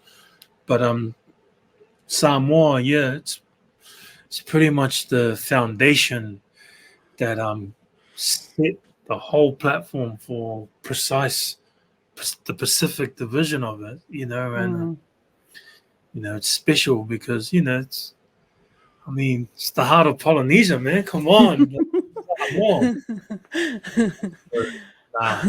And it's a blessing. It's a blessing to do what we do, man. Like, you know, and it really is, you know, although, yeah, I'll be honest, like, it really did start with Michael Giles and myself. You know, we started it and built it, and the team just grew and grew. And now, you know, it really is a team effort. You know, the machine has to be well oiled and serviced. And you can't do that on, you know, a driver can't do that on its own. You know, he needs the, you know, people. He needs those people in place to make it go. You know, so it went from, like, you know, a 2-man, this big ass island guy and this small Palangi, get to, you know, a real big team. And it's good, man. It's good to work with these guys, you know. I just want to touch upon service, tautua, culture, and the importance of that part of your identity, especially, you know, with the Matai title. What is service in terms of, you know, what you do, not just in community or church spaces, but for family? Like, yeah. Tautua, man, that's, I think those as a Matai, you know, I'm not gonna botch it. I'm actually gonna speak from what I believe in. Yeah. As a Matai, those are some of the values that, you know, that makes a Matai. You know, it's not just the, you know, because a lot of the Matais, I mean, being an orator means you've got to speak. You know, you've got to, you know, be good at delivering, or, you know, the things that Matais do. But for me, I've always thought that your actions always speak louder than your words. So tautua is a big, you know, that's a big part of being a Matai. You know, it's actually taking care of your families. How? You know, tautua, you know, your tautua to your local, to your family, to your communities, your community in Samoa, where you are a Mataian, like your village, your nu'u. So it's, you know, because when I say actions, like your actions, you know, it's, you know, making sure that your family is well taken care of, you know, like as we do, you know, the whalawe laves, it's a big part of being a Matai, you know, it's doing the saonga, or sending money back to our families. It's all those little things. Back in the day when I wasn't a matai, every time my parents would bring up saonga kupe, I was just like, because I didn't understand. It wasn't until my mom passed away, that's how I knew firsthand. That was the biggest lesson I learned. From that day onwards, every whālawe that comes my way, it's give what we have.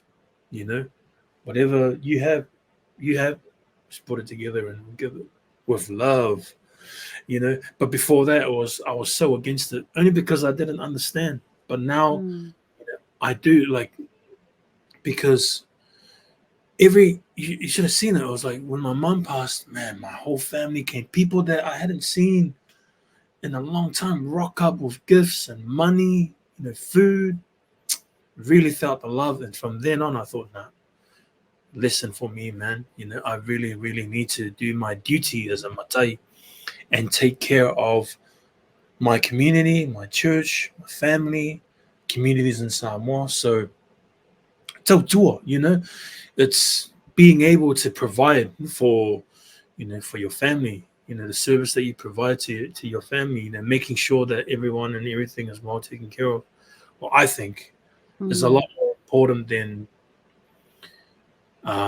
anything else. First and foremost, I mean, before you become the man, you've actually got to, tautua, you've actually got to make sure that you serve, serve the elders, serve your matais, your parents, your church.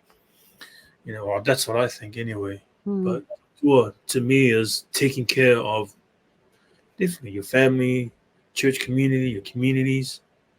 It's very, very big. I mean, very, very important. Being a Samoan, it's very important to me because I know that all that stuff, man, it comes around. It's in the Bible, It all comes around. When you go through your dark times, these are the people that's going to come around and support you. All your work. But no, I love it.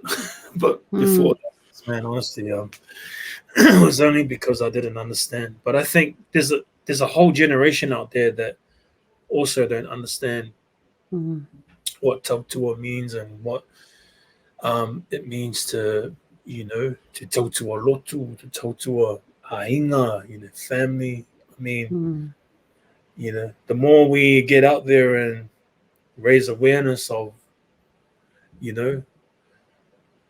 tautua, then our young ones, especially coming up in this day and age, they need it the most. Tū maanga whaasamoa, like that kind of stuff, learning our language or speaking our language, was that something you learned in church, or is it purely through mum and dad at home?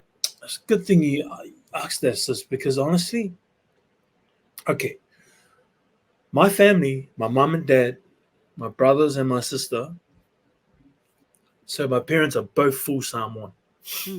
Born in Samoa, came here, for a better future. But growing up, my parents, remember, they only started going to church when we were, I don't know, going into our teenage years.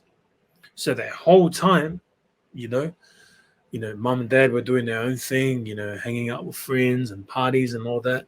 So in our household, it wasn't, there were no sort of strict,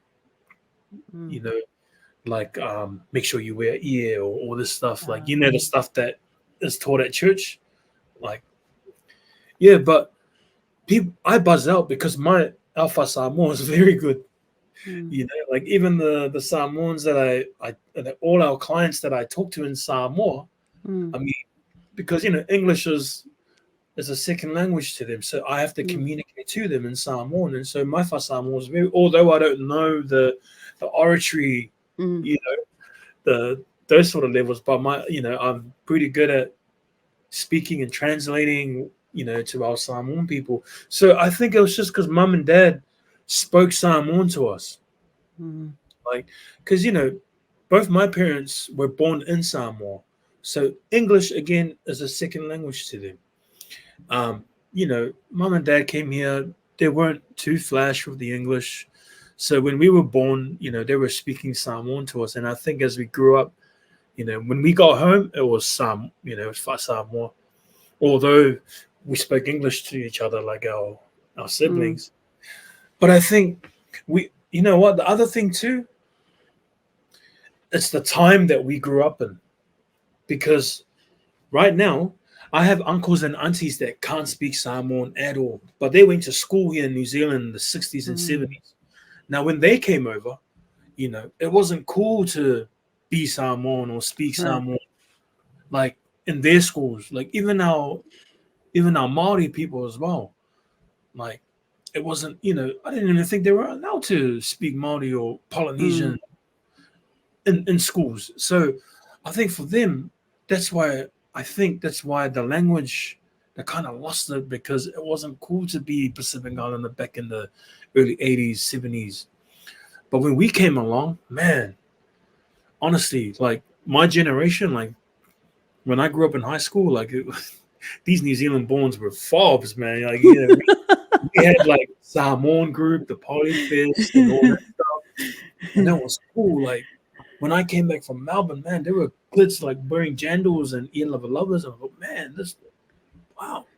Whereas before it was, and I guess that's why, to be honest, I reckon that's helped the language and our culture, especially with our, like other sort of Samoans and Pacific Islanders that are our age, like a similar generation, It's what we were exposed to. It's so interesting to hear your story. And the reason why I asked is because, in terms of oratory stuff, I've heard you speak Samoan and I'm like, oh, so good. Like, so I was wondering like where that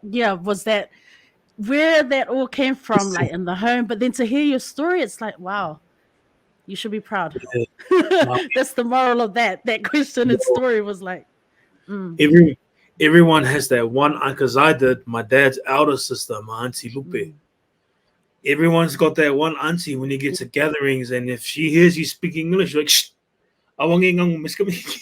yeah, it's just like, I think when you're younger, you're kind of like, it's like, even like us, we get in trouble for like, if you don't do the ear congas right, if you don't, all those things, we'd be like, fali. But honestly, now I'm just like, I'm so grateful. I appreciate that, like straight up. Like honestly, I mean, that one auntie of ours, she would growl us if she ever heard us conversate in English. And then she was like, okay, always palang. So I'm thinking back, I'm like, oh, thank you so much, auntie. Like, I'm very grateful that you did that to me. And then when I tell her that, I love auntie, or she'll answer me in English. I'm like, I was like, what? Oh, you're all right, son. I was like, hey. When you reflect on your journey as an artist, as a muso in the New Zealand music, in the mainstream New Zealand music industry, how would you describe your experience? The industry in New Zealand it's very small. So I think it's good to sort of, find common ground and be good to everyone, like keep like maintaining those relationships. I learned very early on. This is one of my like life lessons that I was taught. Charlie's dad, Charlie, our lead singer for 3 Hours Down, his dad is Bishop Talanoa. When I first joined the band, I remember we were playing in like a rural ass town down in somewhere in Tuhoi, or there's some area down in around the Whakatane area. And anyways, there was a Maori band opening for us, and the guy comes up to me and goes, "Oh, bro, can I please use your guitar and can I use your gear?" And I got a little bit annoyed because I mean, it's your gear. You think you're a rock star now because you're in a band. Anyways, I remember I was upset about it, and Noah was right next. Talanoa was next to me, and he told me, he goes, Siwa, You remember this? He did this to me. He went like this. Mm. And I was like, what's that? And I go, oh, what do you mean? What do you mean, Bishop? He goes, Siwa, this is your life. You know, when you're up here, be good to the person down here. You know why? Because you don't stay up here for long. One day, you come like this, you meet in the middle, that person's going to remember you. And then it goes like this. So if you be good to the person down here when you're up here, when they're up here, they're going to remember you and do something good for you. So when he taught me that, everyone that wanted to use my gift, use it. Use it. God is watching me and judging me right now. Lesa knows that about me. He goes, man, you can have it. It's yours. Like, yep. Like, I just give it, like, you know, because I know I'm going to get more back. That's the secret, man. But the music industry in New Zealand is like that. It's very small. It's really important that you've got to, you know, make sure that you just be good, man. That's all you need to do. Just be kind. Be kind. The industry is very small. People talk and we all know everyone in New Zealand, you know. So, I mean, compare it to America, man. America is just another beast. But here in New Zealand, everyone gets along. There's no drama. Well, from what I know, yeah. I mean, you know, maybe it's probably because I keep to myself a lot, so I don't really, you know. We just go play the shows and then go home, or if we're on the road, we just do the show and then go back to our hotel, chill out, and come back home. But I think Polynesians, like in general, in New Zealand, have made a very big impact in the music industry. Not just music, but sports. Like, man, we impact everywhere, you know. And I'm so blessed that I'm alive to see that in this day and age. Like, seeing someone that is the same skin color as me do well on TV in rugby, or if it's acting, or if it's music. You know, it's such a beautiful thing to witness, you know. Like, back in the day when I used to see, like, Nisha Mystic on TV and Shea Fu, King Kapisi, and then, you know, all of a sudden, like, I'm talking to them about distribution. It was like, what the, you know, I'm like, man, you know, having conversations with Awa is like, every time I see that name on my belt, I'm like, man, really? Like, this is like, I just want to say to him, oh, I can sing all your hooks, and I know all the like, Lani Alo, I would say, is probably the most undercover. If there was something you didn't know about Lesa, is that he is a mean ass rapper. He can rap the whole of the Decepticons or the Scribe, any Scribe song, he'll just rap. Yeah. We're in my car, and then Not Me Athene comes in, and he's like, I don't know whether to listen to him or Scribe, like, on my car. I'm like, sorry, you know the whole rap. He goes, sorry. He's like, I know how to do it backwards. I'm like, okay. Honestly, it's good to see our brothers and sisters do really, really well. Like, I'm so proud to be from New Zealand. I love New Zealand music. The industry, you know, it's good. I've been very blessed and fortunate to meet all the people that I work with in the industry, especially people that I grew up listening to. And then it's just normal for me to, like, you know, if I see Shea Fu somewhere, you know, he'll always say hello, you know, like, it's just cool, you know, to see these people. Like, Are you like a fan? Are you a fan? You're trying to be professional. You don't freeze or anything, but you're a fan, and you're just trying to be like, I got to be professional here. Like, get a grip, myself. Straight up, as much as I want to just sit down and go, man, all these songs here got me through high school. Like, what were you thinking when you were writing this lyric? Like, you've got to be a professional, man. Like, all those guys are legends, man. Like the Herbs, Arija as well, man. Yeah, no, it's good. Honestly, we got One Love this weekend. When I go there, it's the same thing. Like, I see all the beautiful New Zealand and overseas Pacific Islanders come together and play music. Man, what a time. You know, what a time to be alive and witness this whole thing. Yeah, I think the industry, you know, there's pros and cons to it, you know, but if you know your truth and know what you believe in, I mean, you just keep being that light, because the music industry is a very, very, very dark place. Mm. You, what I mean by that, it's the whole entertainment industry. Like we all know, it's business. You know, like it's always about business. 20% is the music, the other 80 is business. And when there's business, there's money. When there's money, there's people. And then sometimes there's just people at the top that just pull the strings, and but the industry, man, is a very dark place. It's the devil's playground. So you've got to make sure you do your research, and make sure you stand firm in what you believe in. Like, your truth, and who you are. And I guess precise as the light I would like to think of, or like I know it's the light for our people. If you see the precise sign on social media, man, if you're an artist out there that you've got questions, all you got to do is hit us up. Yeah, we'll try and we'll do our best to help you, like whatever situation you're in. We're gonna give it a good crack. Yeah, if Yeah. you're listening right now as an artist, as Mase has just shared, I mean, you've heard it here first, fam. Okay, that was dramatic. Maybe you didn't hear first on the Reads with Rosa podcast, but it doesn't matter. You just heard the bro Mase talk about it. If you are an artist, check the bio. The links are in there. Precise Digital, their social media links. How you can get in touch with them, check out their website, fam. Artists, especially Pacific Island artists, if you're listening, get in touch. We all have access to social media these days. If you're making music and you're unsure, you have no representation, you're wondering what's going on with royalties, how you can get access to that, please connect. You will not be disappointed. You'll get some good counsel. It's about building community and building relationships, fam. So click the links in the bio and check it out.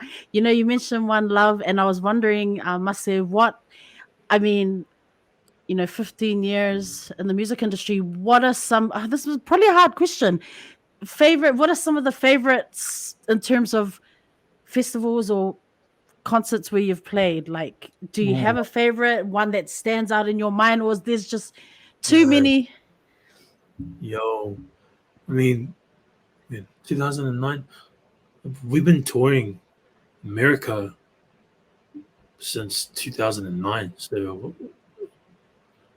probably 20 years old, 21 around then. And at that time, I thought, man, honestly, sis, never forget my first time going to America. I thought I was the man. Yeah, but back then, every festival and stage in America was my favorite. If you asked me then, it was like, oh, nah, yeah, Vegas was good. Oh, nah, it was Hawaii. But to be honest, the place that I love to play at is Samoa. I love the energy and the vibe that I get from the festival. One Love is gonna be crazy. Like, you just feel that energy and you vibe off it and you use that to, in your performance and that. But for me, I love Samoan audiences. The one thing you've got to remember is that our Samoans, they're observers.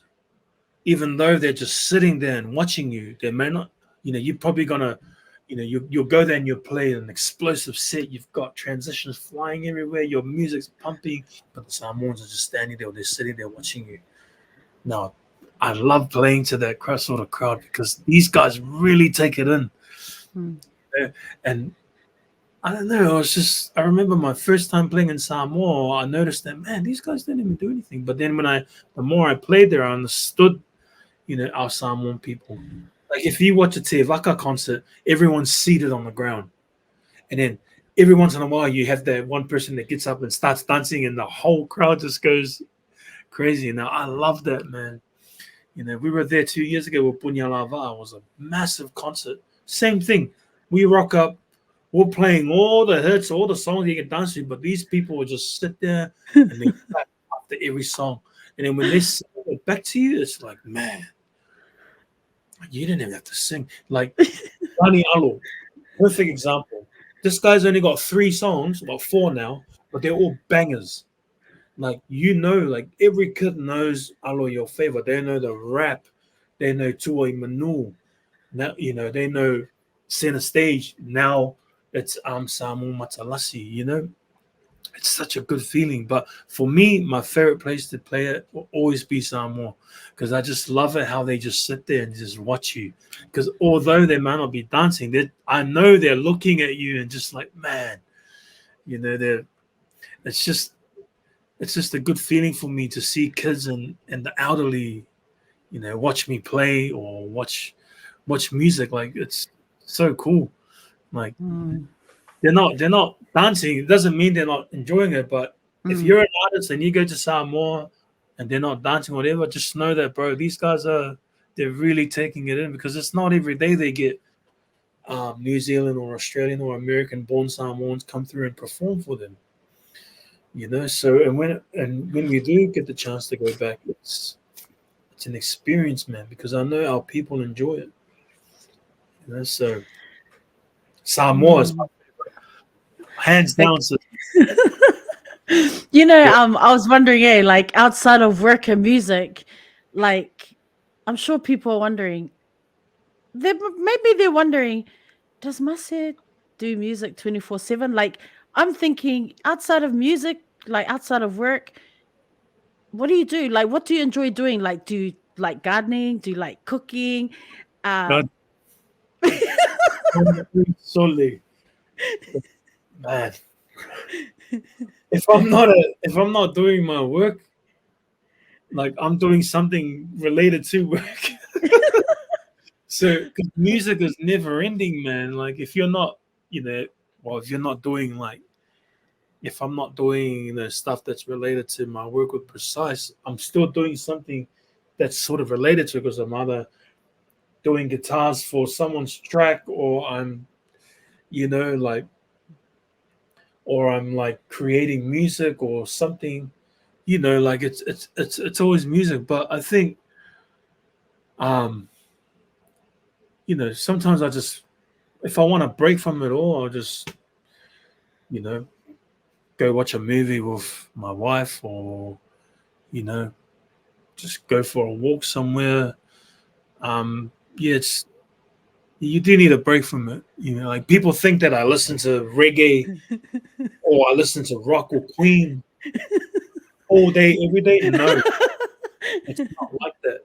Like, and this is very important. It's the same thing when I tell, like, our clients and our partners with Precise, try and encourage them.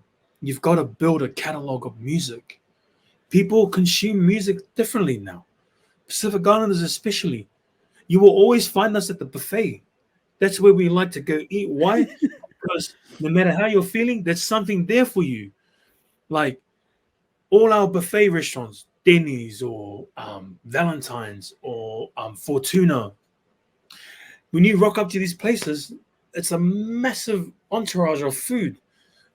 So if you're feeling today, I'm gonna feel like eating. Yeah, I'm gonna find it at the buffet, because they've got everything from like chicken, curry, fish. It's the same thing with music. So if you're creating a catalog, right, you've got to be consistent and bring the music out, because what you're doing is you're creating like a buffet of songs.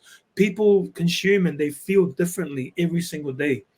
Like, if you listen to Beyonce's music, she's got a broke-ass song, she's got a love song, she's got a hate song, she's got a song for every occasion. So if you're a creator, you want to do the same thing. So for me, I don't listen to Bob Marley and Queen and UB40 like all day, every day. Like, there are days when, like, I'm in the car and then Britney Spears is on. Yo, like, you haven't heard my Britney Spears playlist. Because remember, I grew up in Melbourne. Pop was so massive. Like, it was the Britney Spears, it was the Christina Aguilera, it was like Backstreet Boys, like all these Hotel, Ultra, like all these. Even some of the, like, honestly, sometimes, like, when I make my playlists, like, I have some of the guys tell me, "Oh, what's that song?" I'm like, "Oh, it's just a song that was popular in Melbourne back in the day." And I love all types of music, man. Like, obviously when you go to the gym, you put on something that's going to motivate you. But when I go to the gym, I'm putting on like slow jams. You Honestly, I listen to everything. Love the, I love steps. I love Boyzone and all these music that I grew up to, and then when it's fitting, then I'll listen to the reggae stuff or the rock stuff. Yeah, like honestly, you know what I mean. Like, I get you.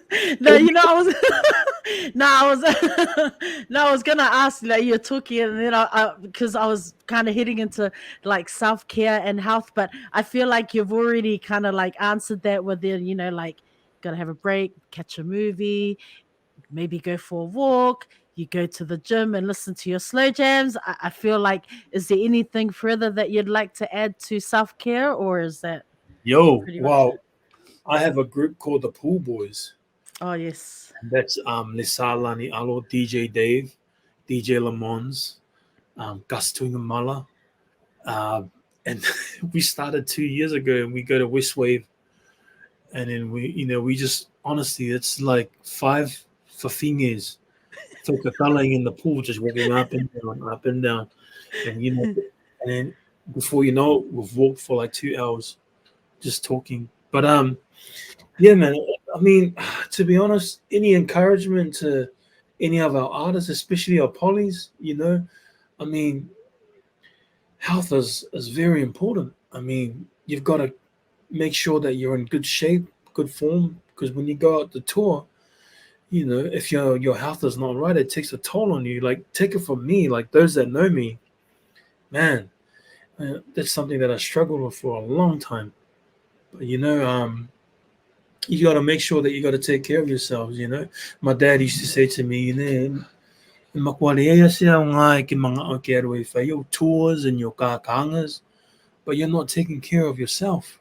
You know, make sure that you everything has to be, you got to take care of everything from your physical to your spiritual. The Maoris call it, your ho water or Yeah. te whare tapu whā, or it was like a model that we learned about making sure that all the pillars in your life are, are well taken care of. There's got to be a balance somewhere. I guess, yeah. So the Pool Boys thing we started because, we wanted to make sure that we were in great shape. But yeah, the Sa is really funny. Before he goes to Samoa, he'll go and do like a month worth of pool, because we all know those airport walks, man. Now, I haven't been to Japan, but sis, what's the airport? What are those airports? Yeah. You'll be dead. It's so it's so funny that you mentioned that, because like you asked that because like I'm so used to walking here because the public transport is it's so convenient. It's so onto it, right? Let's not talk about Auckland, but but the public transport, and so really there's lots of stairs. And at our school, like it's just a lot of walking. Bro, the airport, when I come home, I'm like, and I'm not doing my normal 10,000 plus whatever steps a day. When I come back, I get off that flight and I'm walking back to customs. I'm just really angry with myself. Why didn't I keep up with my steps? Why did I think that I deserved to have a break and not exercise? Because, bro, like I try not to use the walking escalator thing. Yeah. I try not to use it because I'm just trying to clock up steps because it makes me feel better. Like I get off, I'm struggling. I'm like, no, I'm going to do this. I'm do this. It's a long walk, especially if you come to Narita Airport, which is the one of the major airports. There's one close here, but the walk is not as bad. But that Narita Airport, I tell everyone, bring walking shoes. You can take the walking escalator, but bro, let me tell you, when it was COVID, oh my gosh, when it was COVID and they turned off all the escalators because you had to follow all these different signs, I kid you not, it was like we were doing laps around the whole airport because there's different stations. Then you got to go and like take your, they got to check your temperature. Then you've got to go wait for your COVID result. And then, oh, bro, like I swear I know all the different parts of the airport because through COVID, we had to walk. They weren't allowing anyone to take escalators. So I always say to I say to my brothers, if you're ever gonna come, prepare months ahead of time. The Sorry. airport is just like you can just look online and see people. They're like, man, just getting out of the airport was a mission. I'm used Man, to it. I'm used to it. But you can really feel it when I come home and I'm not exercising regularly. Then I come back and I'm like, why did I do that, man? Getting punished. God. No, It's honestly, hard, bro. you didn't have to tell me that those Asian countries there look like they've got motorways in there. If the boys were able to come here for a tour, we probably need to prepare like a year before. I mean, it's like it's. I think like there's it's fine. It's just that you'll just be like, "Are we there yet?" What are Yo, we there? It'll be like that, right? There's yeah, escalators, elevators, everything, but it'll be like, "Are we there yet?" yeah. Nah, man. Like definitely, like health is definitely important, Mm, especially for our Pacific brothers and sisters. Um, I mean, it's just to be honest, it's for everyone in the world. mm, If your health is all good, then you're gonna enjoy it better. Because I went through a phase where I wasn't enjoying it anymore. mm. Touring and playing was a drag.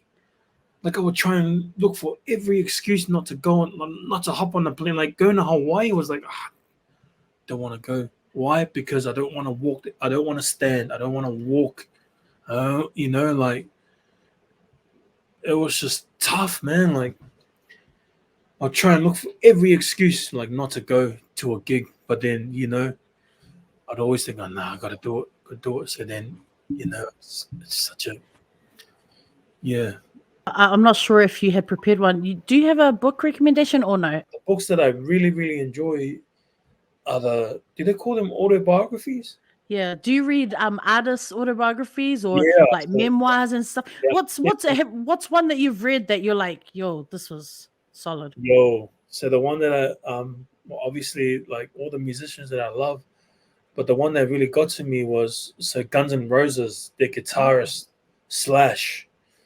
He's got okay. an autobiography that's been out for like probably the last 10 years, and Moana actually, funny enough, Moana, all the books that I have, she's bought them all, and she knows the kind that I like. So I've got like probably like a nice collection of like just biographies of musicians that I love. But the one that stood out was the one by Slash because it's quite personal how he explains, the music industry and what it was like for him at the height of his fame, what fame meant to him, and also like working with different relationships, different people, different attitudes, and stuff like that. And I found that interesting because early on when I read it, I was just beginning my sort of career in music, and I was meeting a lot of new people. And by reading that book, it sort of clued me up, and I knew how to sort of like go into the industry and what to expect. Like different people on all sorts of levels. And I thought that was very useful to me because that book taught me a lot about the industry and about the people that you'll come across.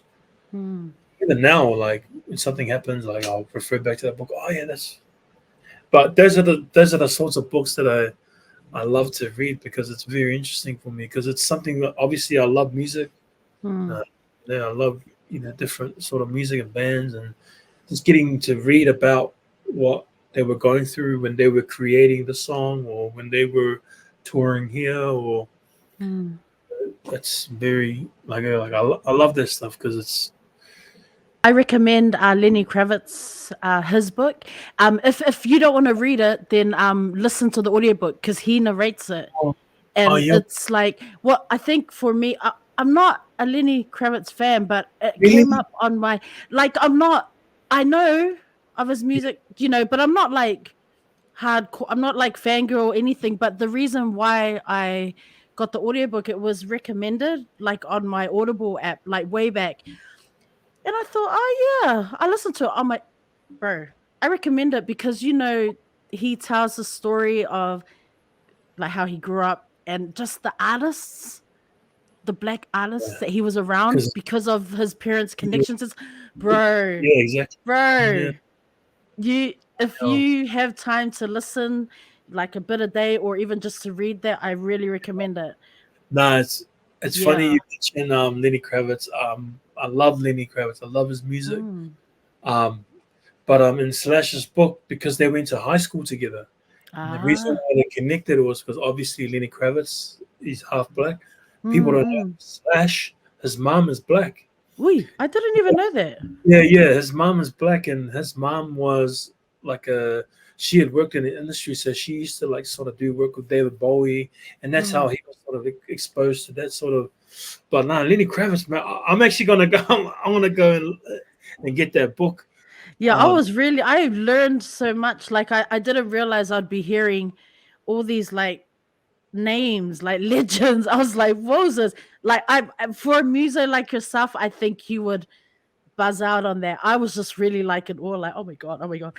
It was a good experience. I'm glad that I listened to it and he narrated it, so it's really good. So no, I no, Lenny recommend that for you. You work with other artists. Are there any upcoming projects that you can speak to? What should fans look forward to? What should we be looking out for this year? Um, Anything special coming up? Are you involved in something that you can speak on? I don't know. Mm. Um, I mean, that's the beauty of it. Like, when it's planned, it's like kind of boring.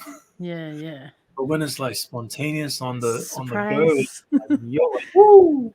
Mm, But now we work with a lot of artists, from local to overseas. They're all, they've all got the blueprint now and they know what to do. So I think this year is going to be a good year for Pacific music.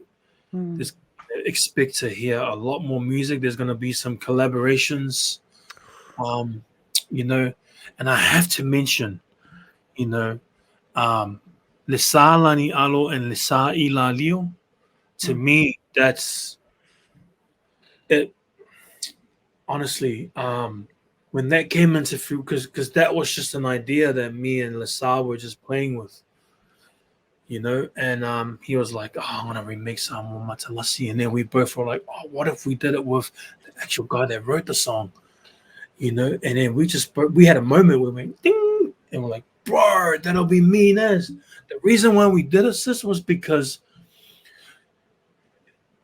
Samoans in particular, they don't like it when covers are done of their songs. So it's Oh. never been done before.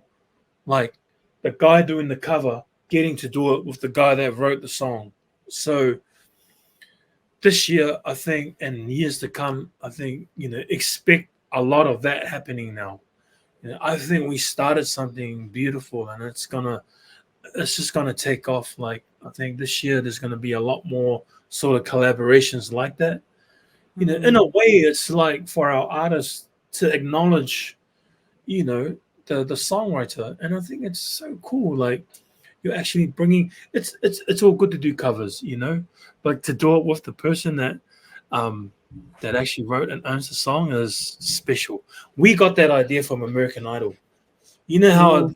the end you do the song and then the person that actually sings the song comes out and everyone just goes, "Ah." We.